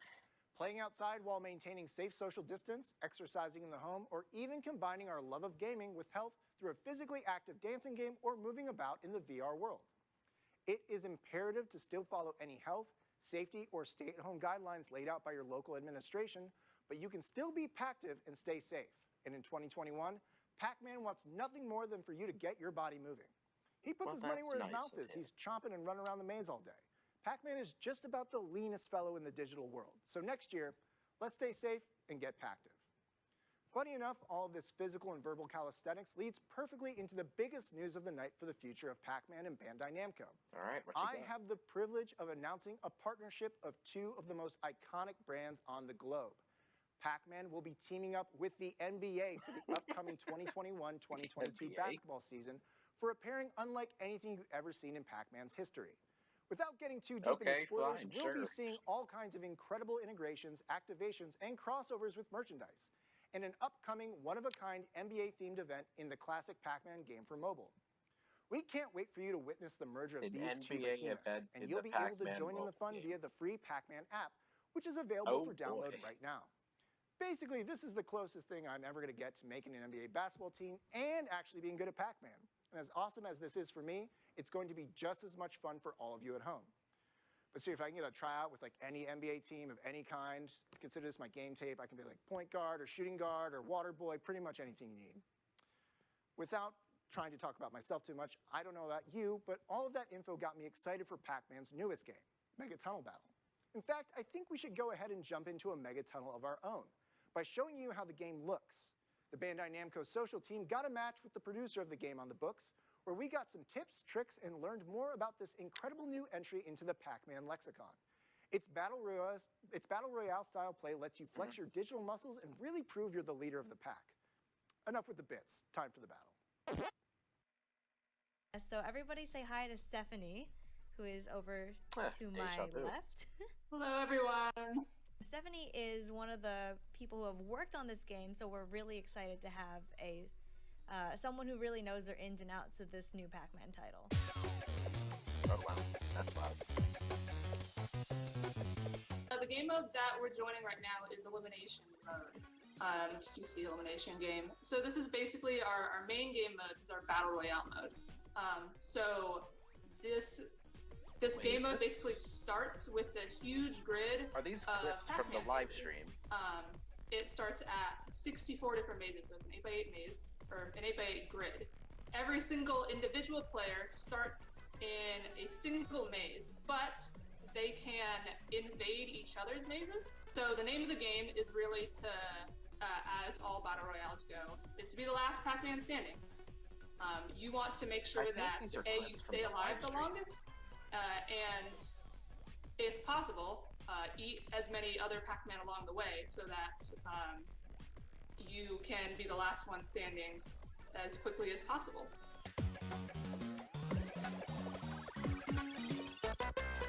That is a pretty convenient thing about Stadia, is that there are no There's no like download, there's no install. Our game right now, our full game, is available for $20. You don't have to wait in pre-order lines forever in order to get like the latest PS5 and then discover like, oh no, like it doesn't work super well. Wherever you are, you could jump in and play. So like, let's say you're in the backseat of your car right now, you could play this game on your phone. Yes, it's basically available on any platform where like you can run Google Chrome or if you can get the Stadia app. So you can play it on your laptop. That is one thing like a I crazy gaming admittedly rig. do like. You can play it on your phone so long as you have like, a stable internet connection. You can use it on a computer. It's pretty convenient. That was really exciting for me, and it was really cool to be able to like talk to my friends who were like, "Oh, I want to play your demo, but it's like, I don't have a Stadia." Good news, you don't need a Stadia. You can still play it. You don't need. Do you have Google Chrome? You have Stadia.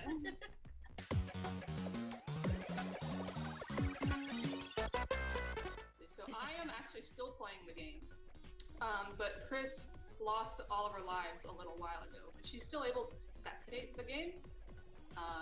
So you can see on her screen, there's only 2 mazes left, but if you had spectated earlier, you'd be able to see like the entire grid of 8x8 all the way to as mazes get deleted or as people die. So you could see that little like voting window that was popping up for earlier.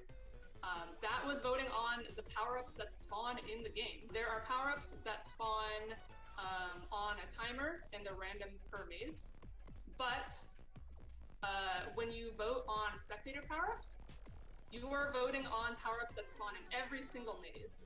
Players are able to recognize which power-ups are spawned by spectator voting because they have a little like swirly VFX around it. And that's sort of a cue when you see those swirly VFX to be like, oh, is that a Pac-Man speed up? I bet like everybody else might have a Pac-Man speed up, or they might have a shield, or they might have a stun, or something like that. So it's a good cue to sort of know what other players might have up their sleeve.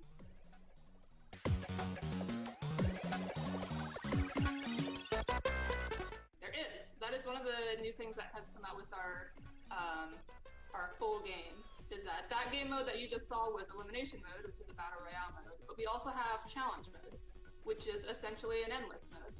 If you go to it, you get initially like these 3 goals, like these missions, we call them challenges, that you can complete while you are playing the game. But you can also just play Pac-Man endlessly. It's the same kind of grid. As people join in, you can join in immediately.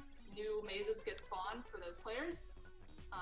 But you can just sort of like cruise around in your own maze, go into other people's mazes, just rack up the points, which you do anyway by playing elimination that's something you can mode. just play indefinitely if you want to just sort of like There's not a lot of play for a long time, or just like play for a very short amount of time, because you don't have to go for the full game if you don't want to.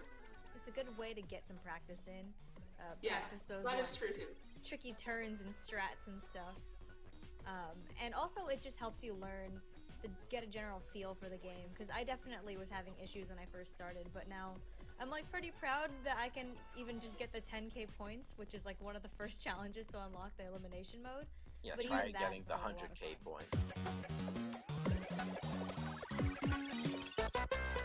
If you're familiar with the original Pac-Man, you know that when you earn 10,000 points, you get an extra man.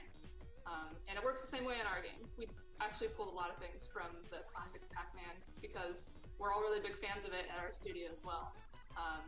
Showing that you're able to get that 10,000 points and get that extra man, that's something that will probably be very handy for you in the game because you want to, keep your number of lives high as you're playing to stay alive as long as you can.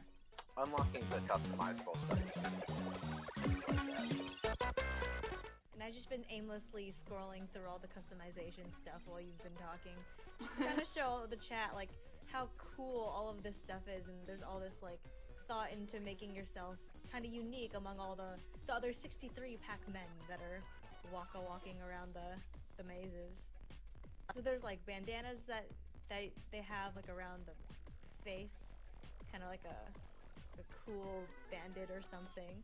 Just a regular pair of glasses, a cooler pair of glasses, And then there are other ones that you can unlock with coins that you win or you earn by playing challenges or I imagine by it's easier for the playing PS elimination Plus rounds. games to get And money there's so many because different they're, options here free that with I the kind of want to just keep subscription or playing to something. unlock all of them.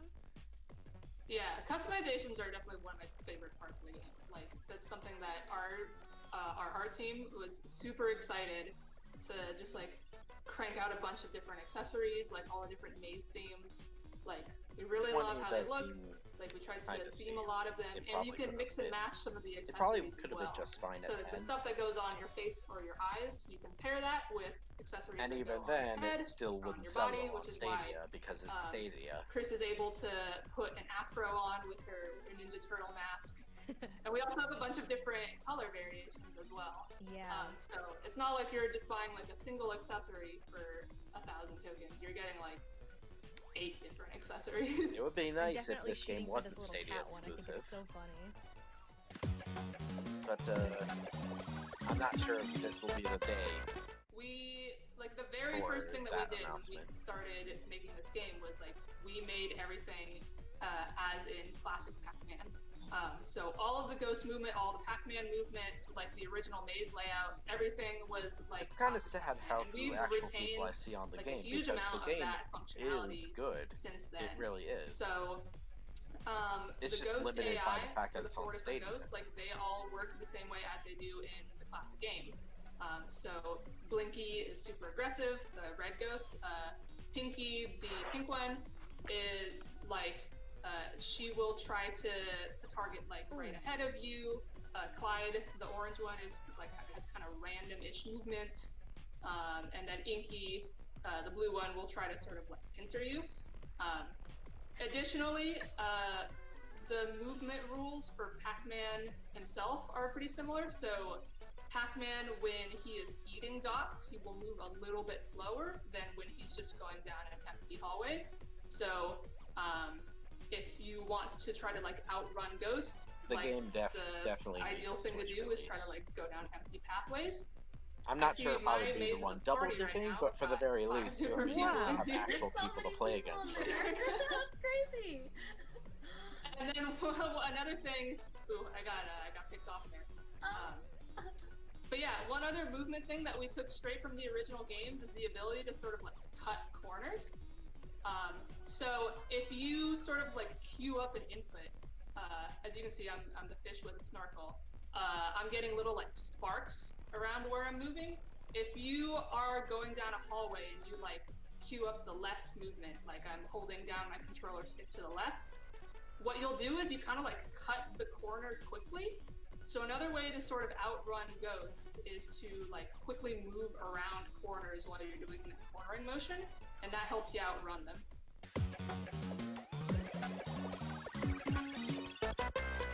Our power-ups are a thing that are, we designed them unique for our game. So different parts, like the different rounds in an elimination game, we will be spawning different power-ups. We try to like ramp up the intensity of the abilities as time goes on. Funny that they didn't But yeah, like there are power-ups like Ghost Repel, which that sort of gives you like a little like stinky aura, and the ghosts don't like it, and they will avoid you.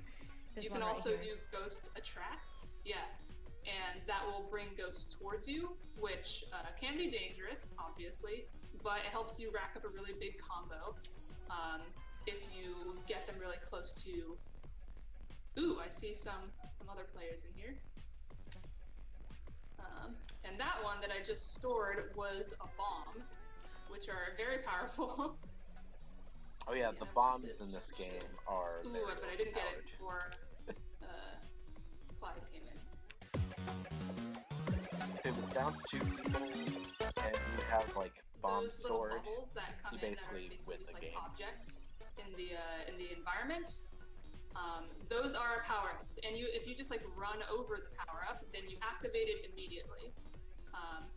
So that one down in the bottom left, that's a ghost attractor. If I hit it, then ghosts are immediately attracted. Like they will immediately like go to where I'm going. But if I'm like, you know what, I don't really need that power up right now. I bet it'll come in handy later. What I can do is hold down one of my controller buttons. Does need music. And when I hold it down, I can store it in that slot. You get one power up per slot, so you can store up to 2 at a time. And I have like 2 other Pac-Man in this maze. Oh, it just went down to 1. So I'm going to go ahead and probably using pick like off every single bomb, question from because the I know livestream. that I get a bunch of points if I can make a big combo with the bomb. So that's why bombs are so dangerous. Like if you have them stored, you can sort of like spring them on people. But if you have a shield, you can protect yourself from the bombs. So it's not like an all is lost situation.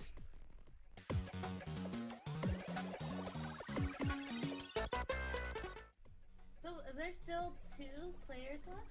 Yeah, although we've been whittling away at each other's lives. We both entered this last screen and we had 3 lives left, so the game is good. It's been a little bit slow going here. It is a good game. We're definitely neck and neck here, y'all. Yeah. There we go. Stadia just sucks. I mean, there's just so much going on the screen. It's so hard to commentate because I kind of switch my eyes to one thing and then something else is happening and I'm... Someone in chat says, what if we kiss in the Pac-Man maze? Haha, just kidding. Unless... Wow, this really is from the live stream. I mean, I already knew that, but like... Ooh! They really like left that in. For this just made it this stream. Amazing!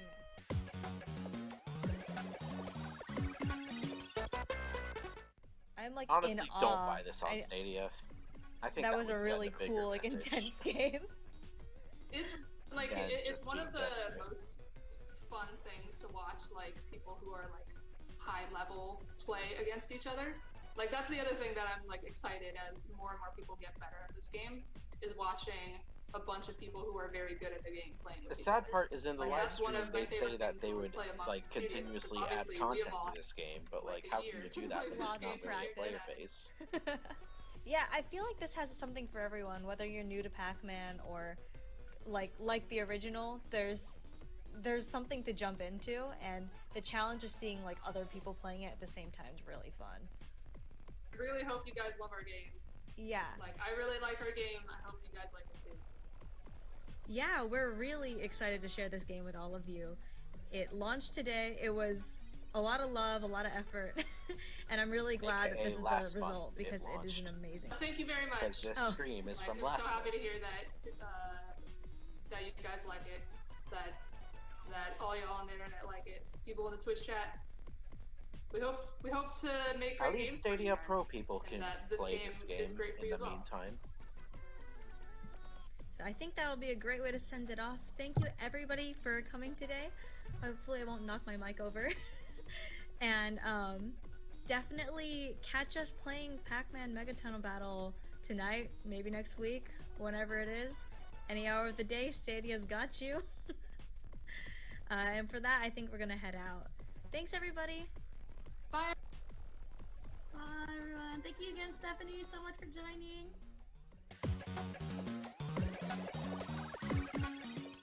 And that was where the live Wow, was another on. great addition to the Pac-Man catalog. If that gameplay gave you FOMO, you need not worry. You can head to stadia.google.com for a free trial of Pac-Man Megatunnel Battle, so you can get in on the action firsthand. You saw how competitive that was with your own eyes, and almost certainly be downloading that game after the show. And swiftly getting pummeled by the thousands of players who have better hand-eye coordination than I do. Our pack pageantry is winding down, so let's see what's up with our social media polls. Kind of get a result of how it's going. Fave Pac-Man movie cameo, Wreck-It Ralph seems to be pulling away. Tron is kind of a dark horse there, one of my favorites. Obviously, Wreck-It Ralph is a classic. Yeah, Fave Wreck-It character Ralph. from Pac-Man and the Ghostly Adventures is not close at all. Pac-Man is clearly going to be the leader of that. He is literally the star of the show that makes the most sense of all the polls. Tastiest Pac-Man fruit.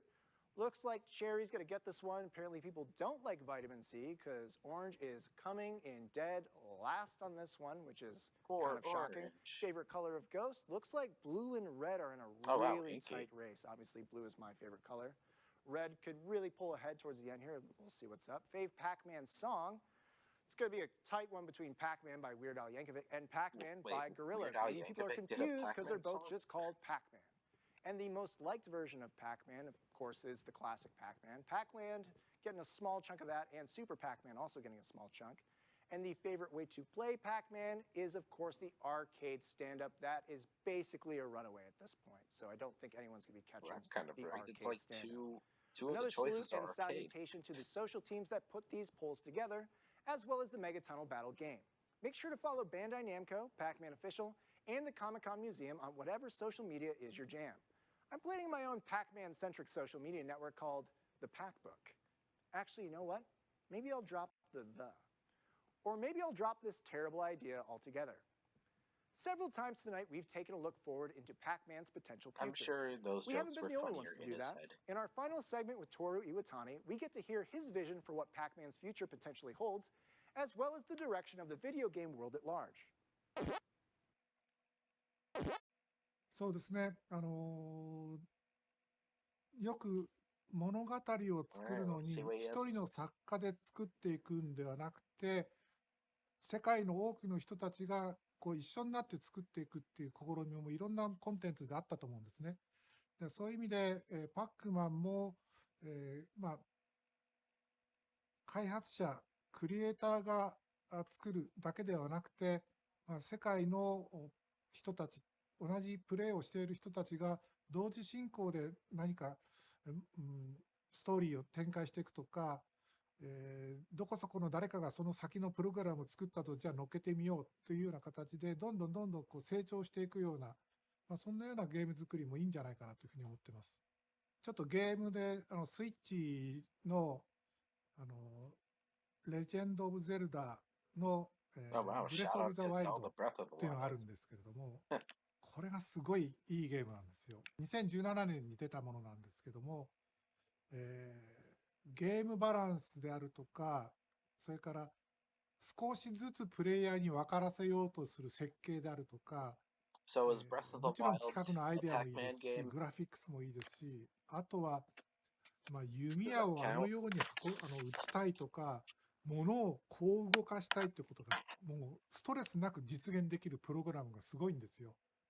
で、このレジェンド・オブ・ゼルダの完成度の高さというものが、大学で教えたいことが全部詰まってるんですね。あれは今開発をする人々にとっても。そういう意味で、あれはもうどんどんやり込んでほしいし、あれと同じものを作りなさいっていうだけでもう大学の授業おしまいでもいいんですよ。で、私、120の祠があるんですけど、ご存知でしょうか。120の祠3回クリアしたんですよ。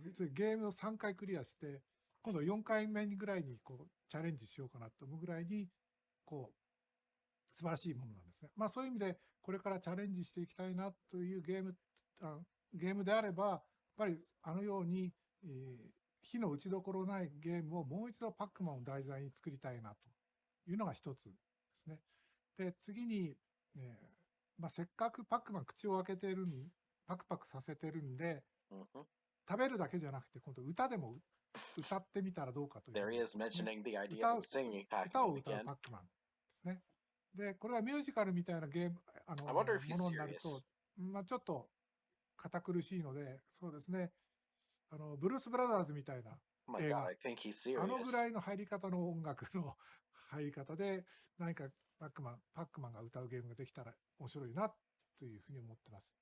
で、あともう一つが、インナーゲームという概念なんですけども、今、このフレーム、スマートフォンであったり、PC であったり、こういうフレームの中を覗いて遊んでる、あるいは見てる、こういう時代になってますね。このフレームをなくしちゃう。フレームレスなもので何か表現できないかというふうに思ってますね。で、これはですね、もう頭の中で映像ができちゃえばいいんじゃないかというふうに思っておりまして、手塚治虫の漫画の火の鳥のムーピーの概念みたいなもので、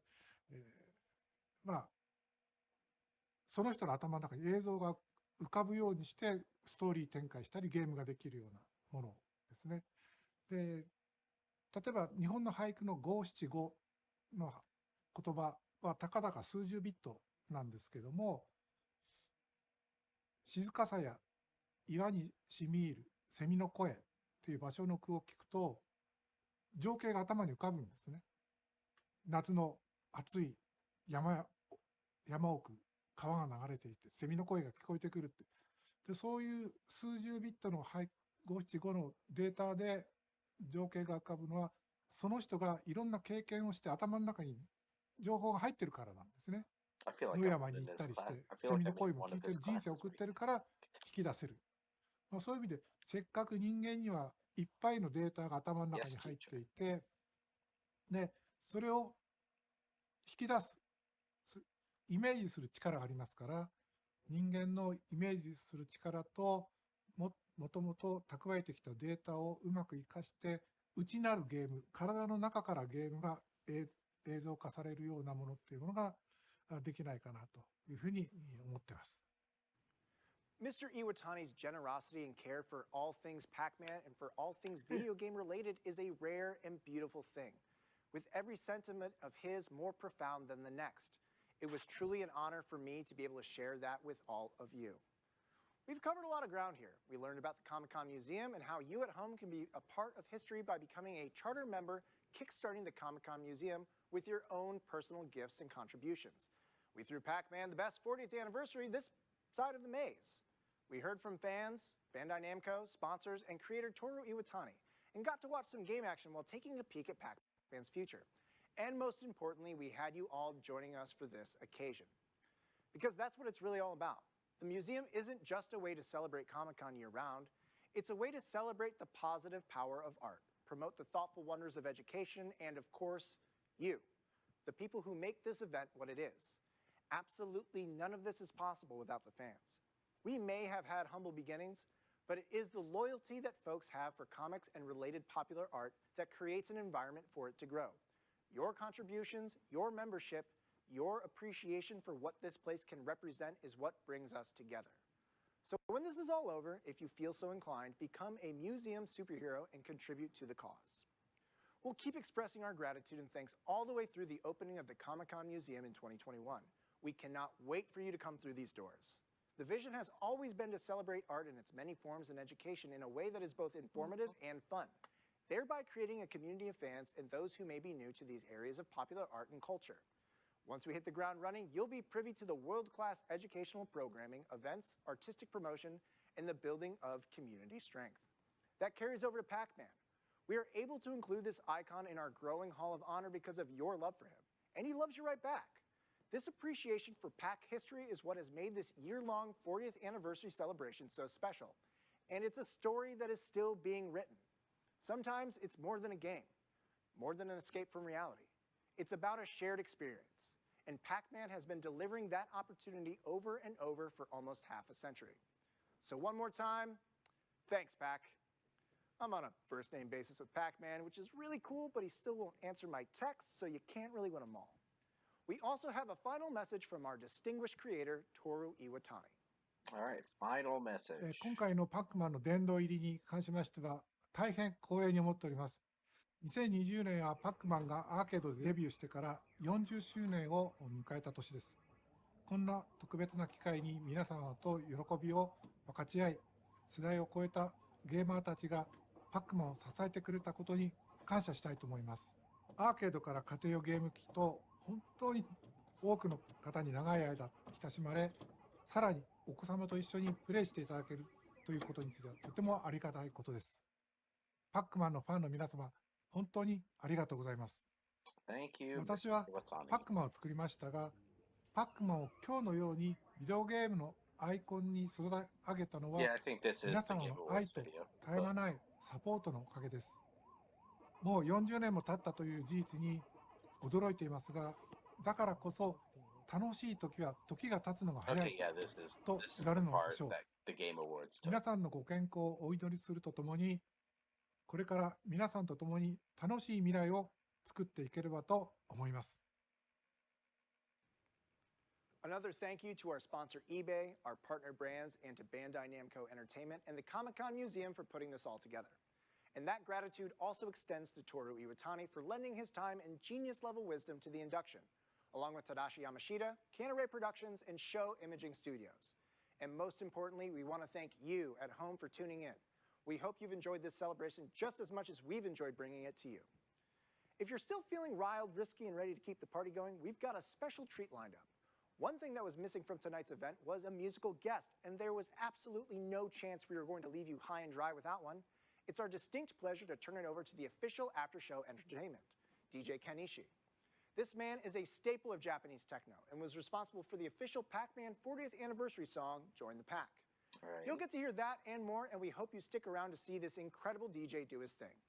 Enjoy the after show, keep calm, Pac-Man on, and good night. Okay. Hello, this is Ken Ishii. Congratulations, Pac-Man, for your 40th anniversary and being selected as Character Hall of Fame. I'm very much honored that I produced the official theme track of the anniversary, and I'm here to play some music. Join the pack.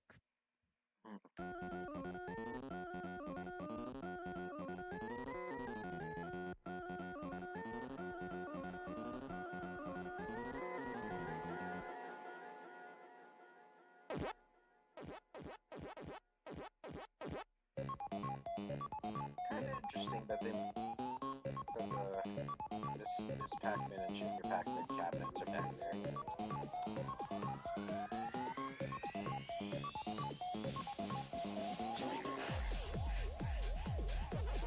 So now he's playing the Join the Pac theme song.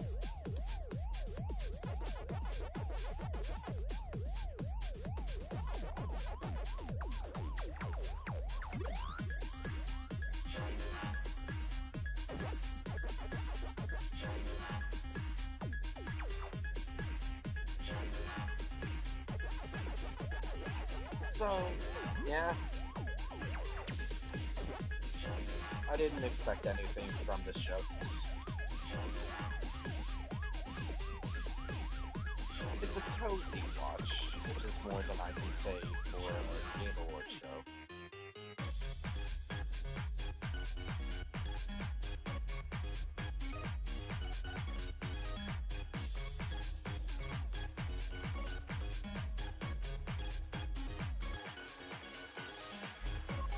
I think the announcement was supposed to be the NBA collaboration,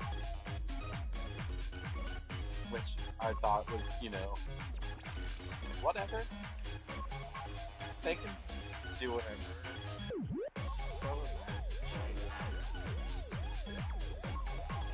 It was just weird.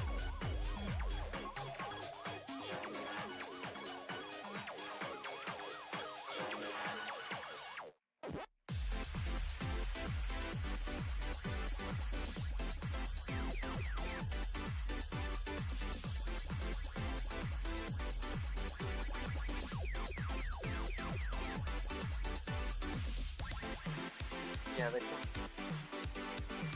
Pac-Man Mega Tunnel Battle and Pac-Man Block were also like a discussion for the show, but like those games already came out in November.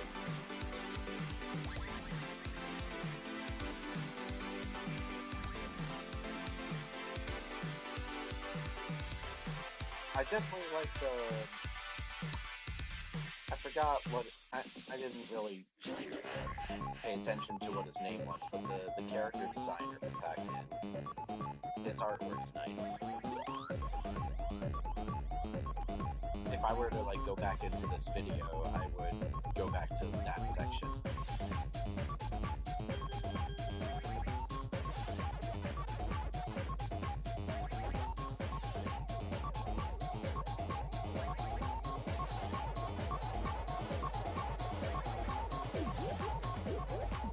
I mean, what Namco thinks is significant is not necessarily the same thing as what, like, Nintendo or Sega say is significant.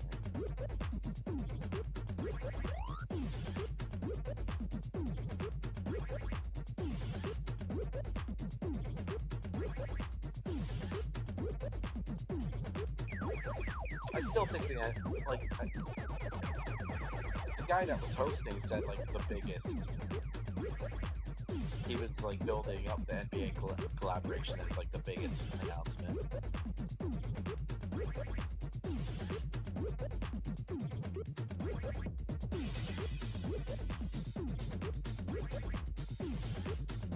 Ken Ishii's good. I like him. He has some songs on the 40th anniversary album, I think. Join the Pact is on there.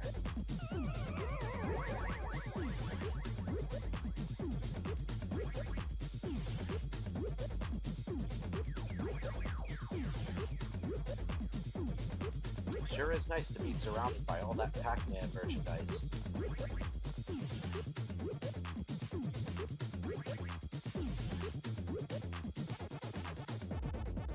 So I bet it will be.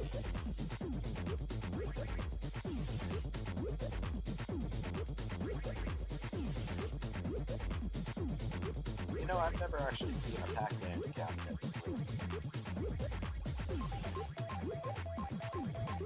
That'd be a nice find, post-pandemic.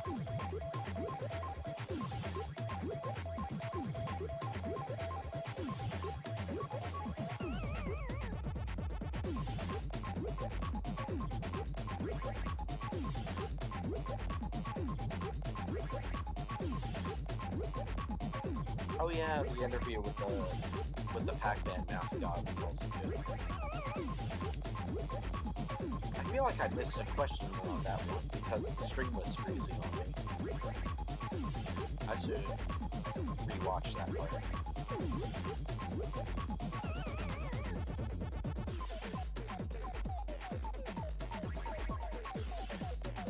To be honest with you, I'm surprised that this Pac-Man got any mentions at all.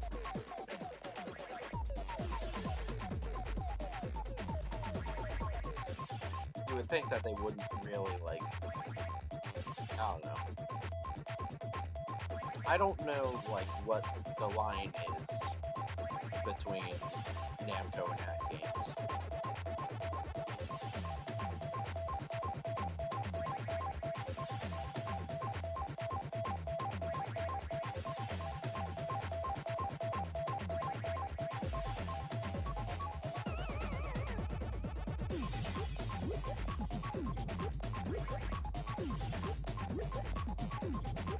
I see a copy of the album right there.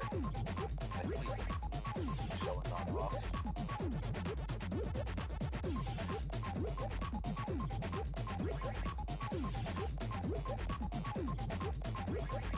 Well, I mean, it's like, even then, the original Miss Pac-Man still gets, like,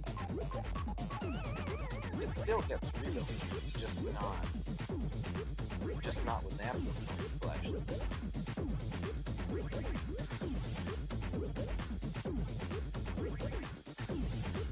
Arcade one-up did release the Miss Pac-Man cabinet.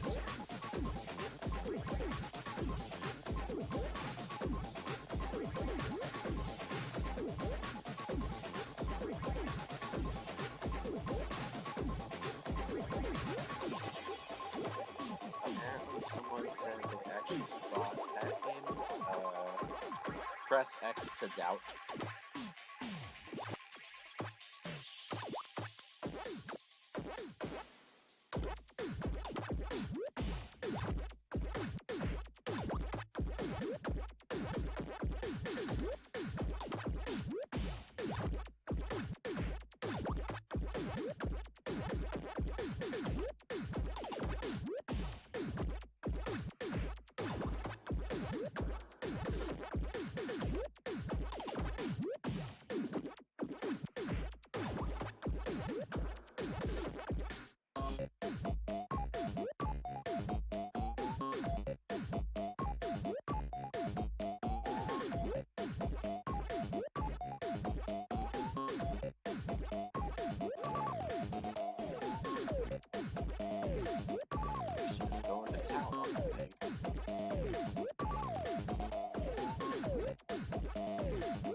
part of me feels like Namco could just use the character, but they don't want it.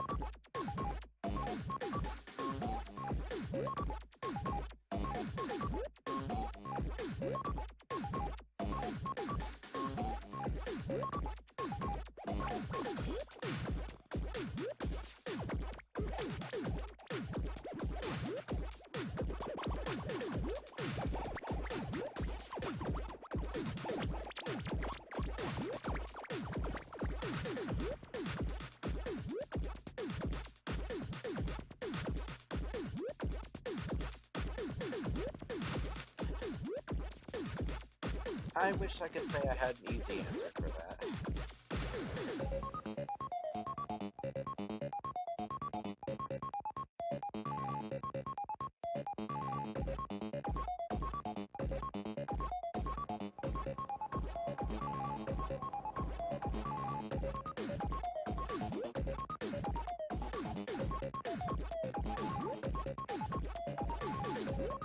I remember hearing that, like, even in the 2000s, if there was some sort of some legal hurdles regarding this back. Not that I can really go into detail on that, though.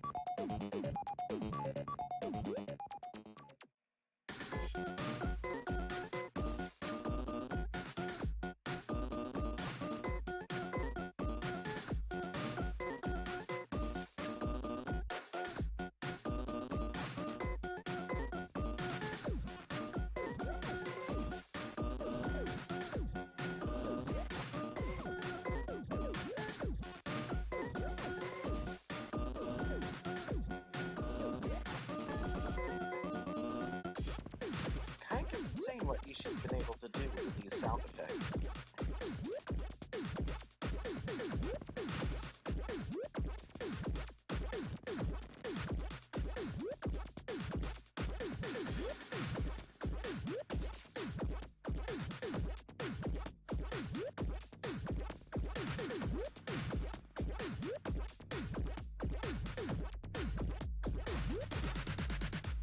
Mario Kart Arcade Grand Prix 2 was 2008.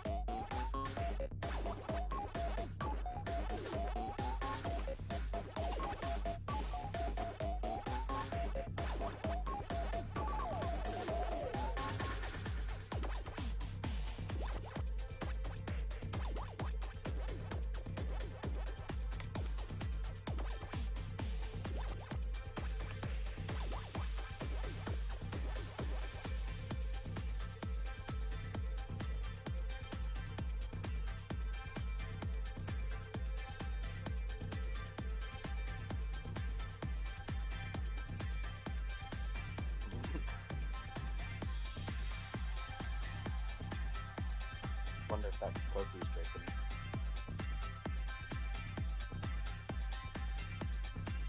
Oh, look at all that merch. Wait, oh, there's a lot of, I don't think there's some non-Pac-Man stuff in there, I think.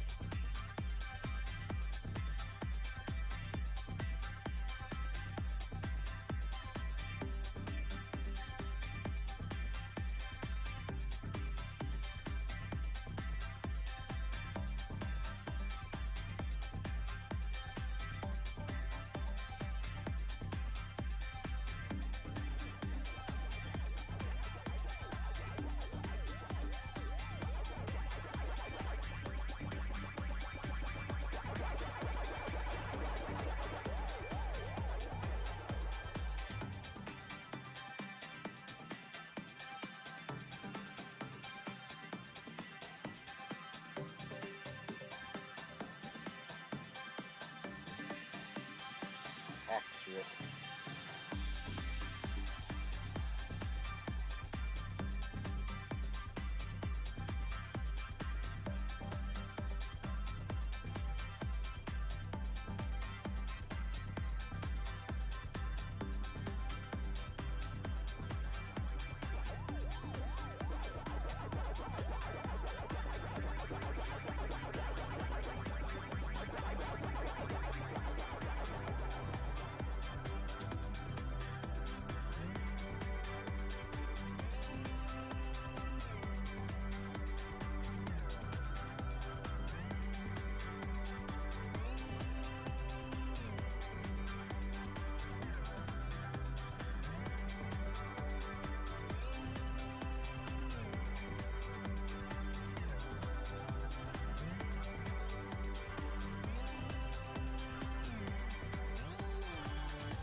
I like to think this probably would have been like a live event, not for the pandemic.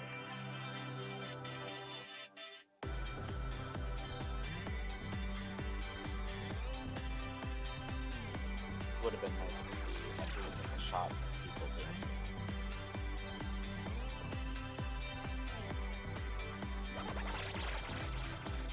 Well, it's such just the nature of reality, I guess.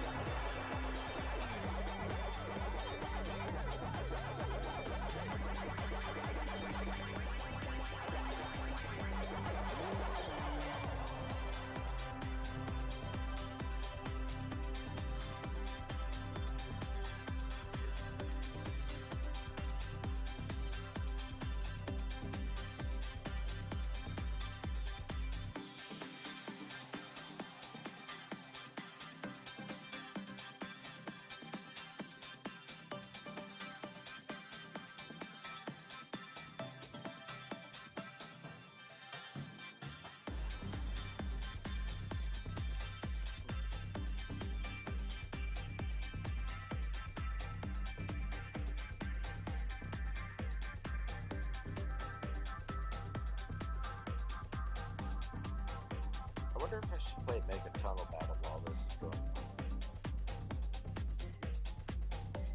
Then again, Stadia's probably get it again.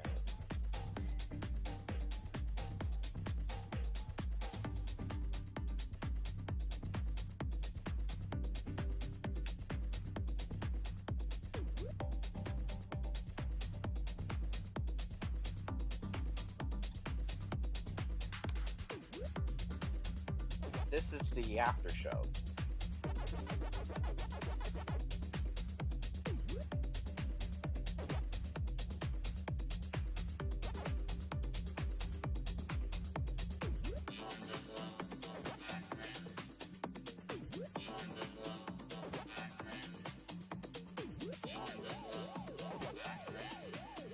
I wonder if they're like reusing shots or like anything like that, because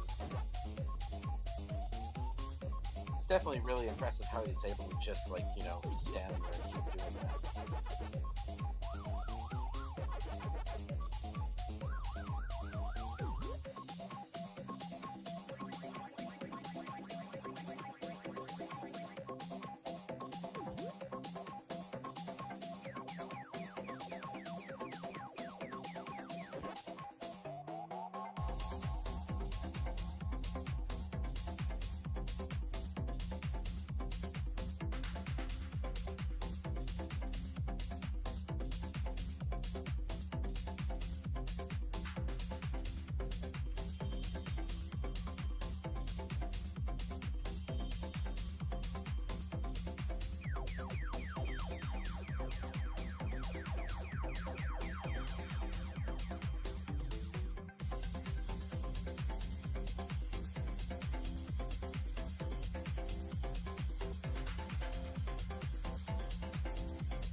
Now the interesting thing about this music is that it's part of one of the VR games that you can in the Bandai Namco's Bizarre Entertainment Center.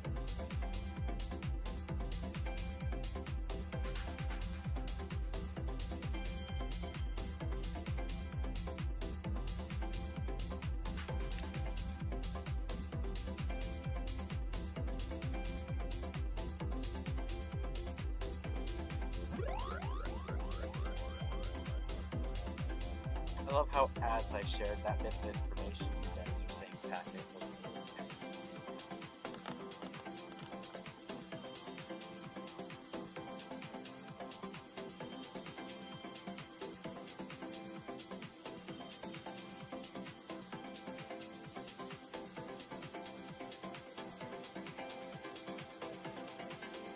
Ken Ishii would probably be able to do a championship edition of this. definitely that kind of style.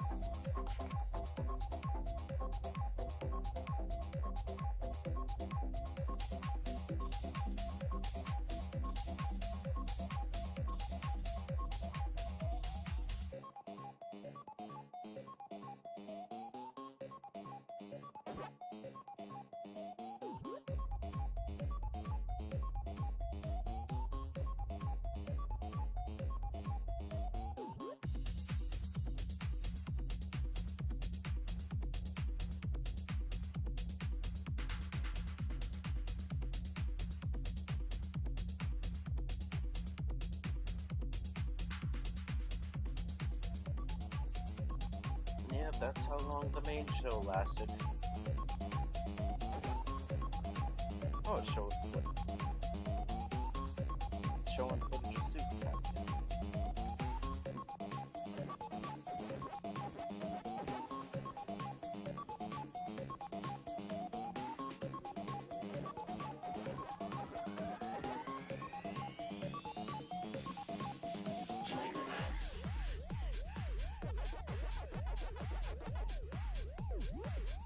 Oh, that's the American Pac-Man.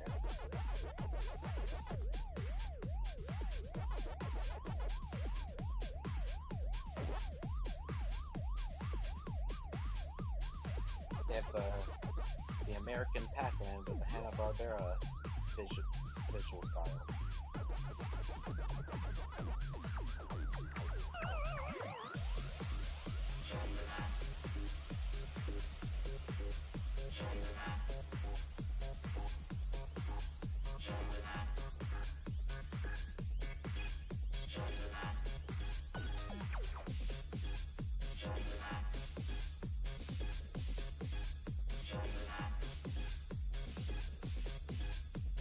I do not think this is building up to anything.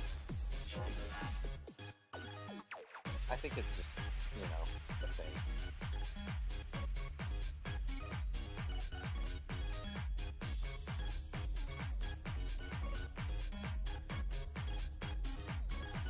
Well, Pac-Man did release in Japan. That's why there's these different visual styles for... Well, I mean, it's not like a different visual style, but there are like some small regional differences. And some of the sprites were different as well.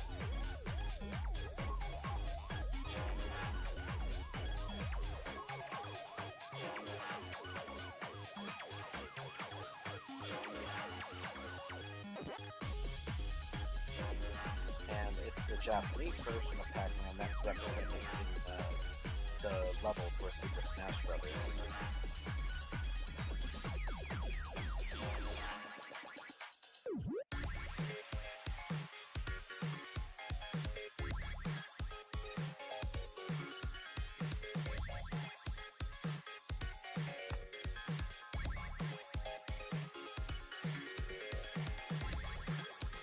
The cabinets do exist, they're just not here.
Well, Miss Pac-Man not being subject to lawsuits would imply that it never existed.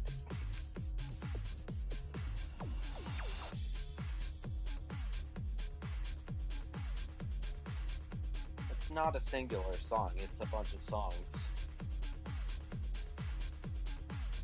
And some of them are remixes of ones he already did.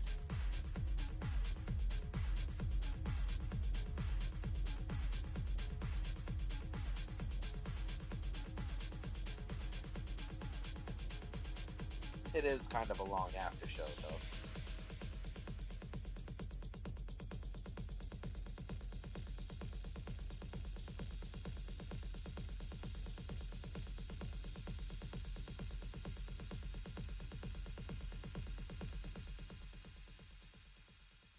Oh, is that it?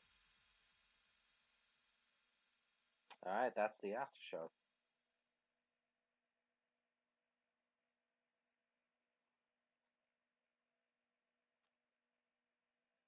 Well then. This was certainly a ride. I expected nothing.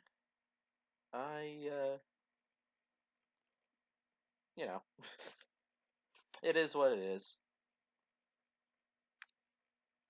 With some nice little things to it, and nothing really more than that.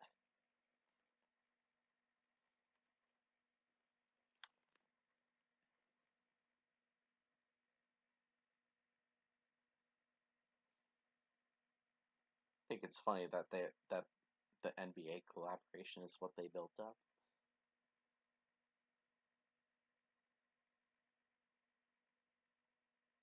Not sure I really have much more to say. Let's see if...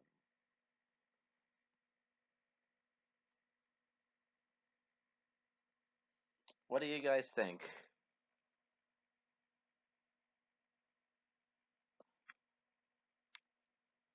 Oh. The video ended.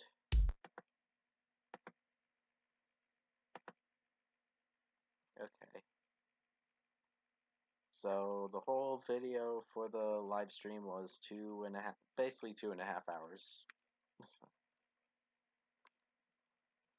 And alright.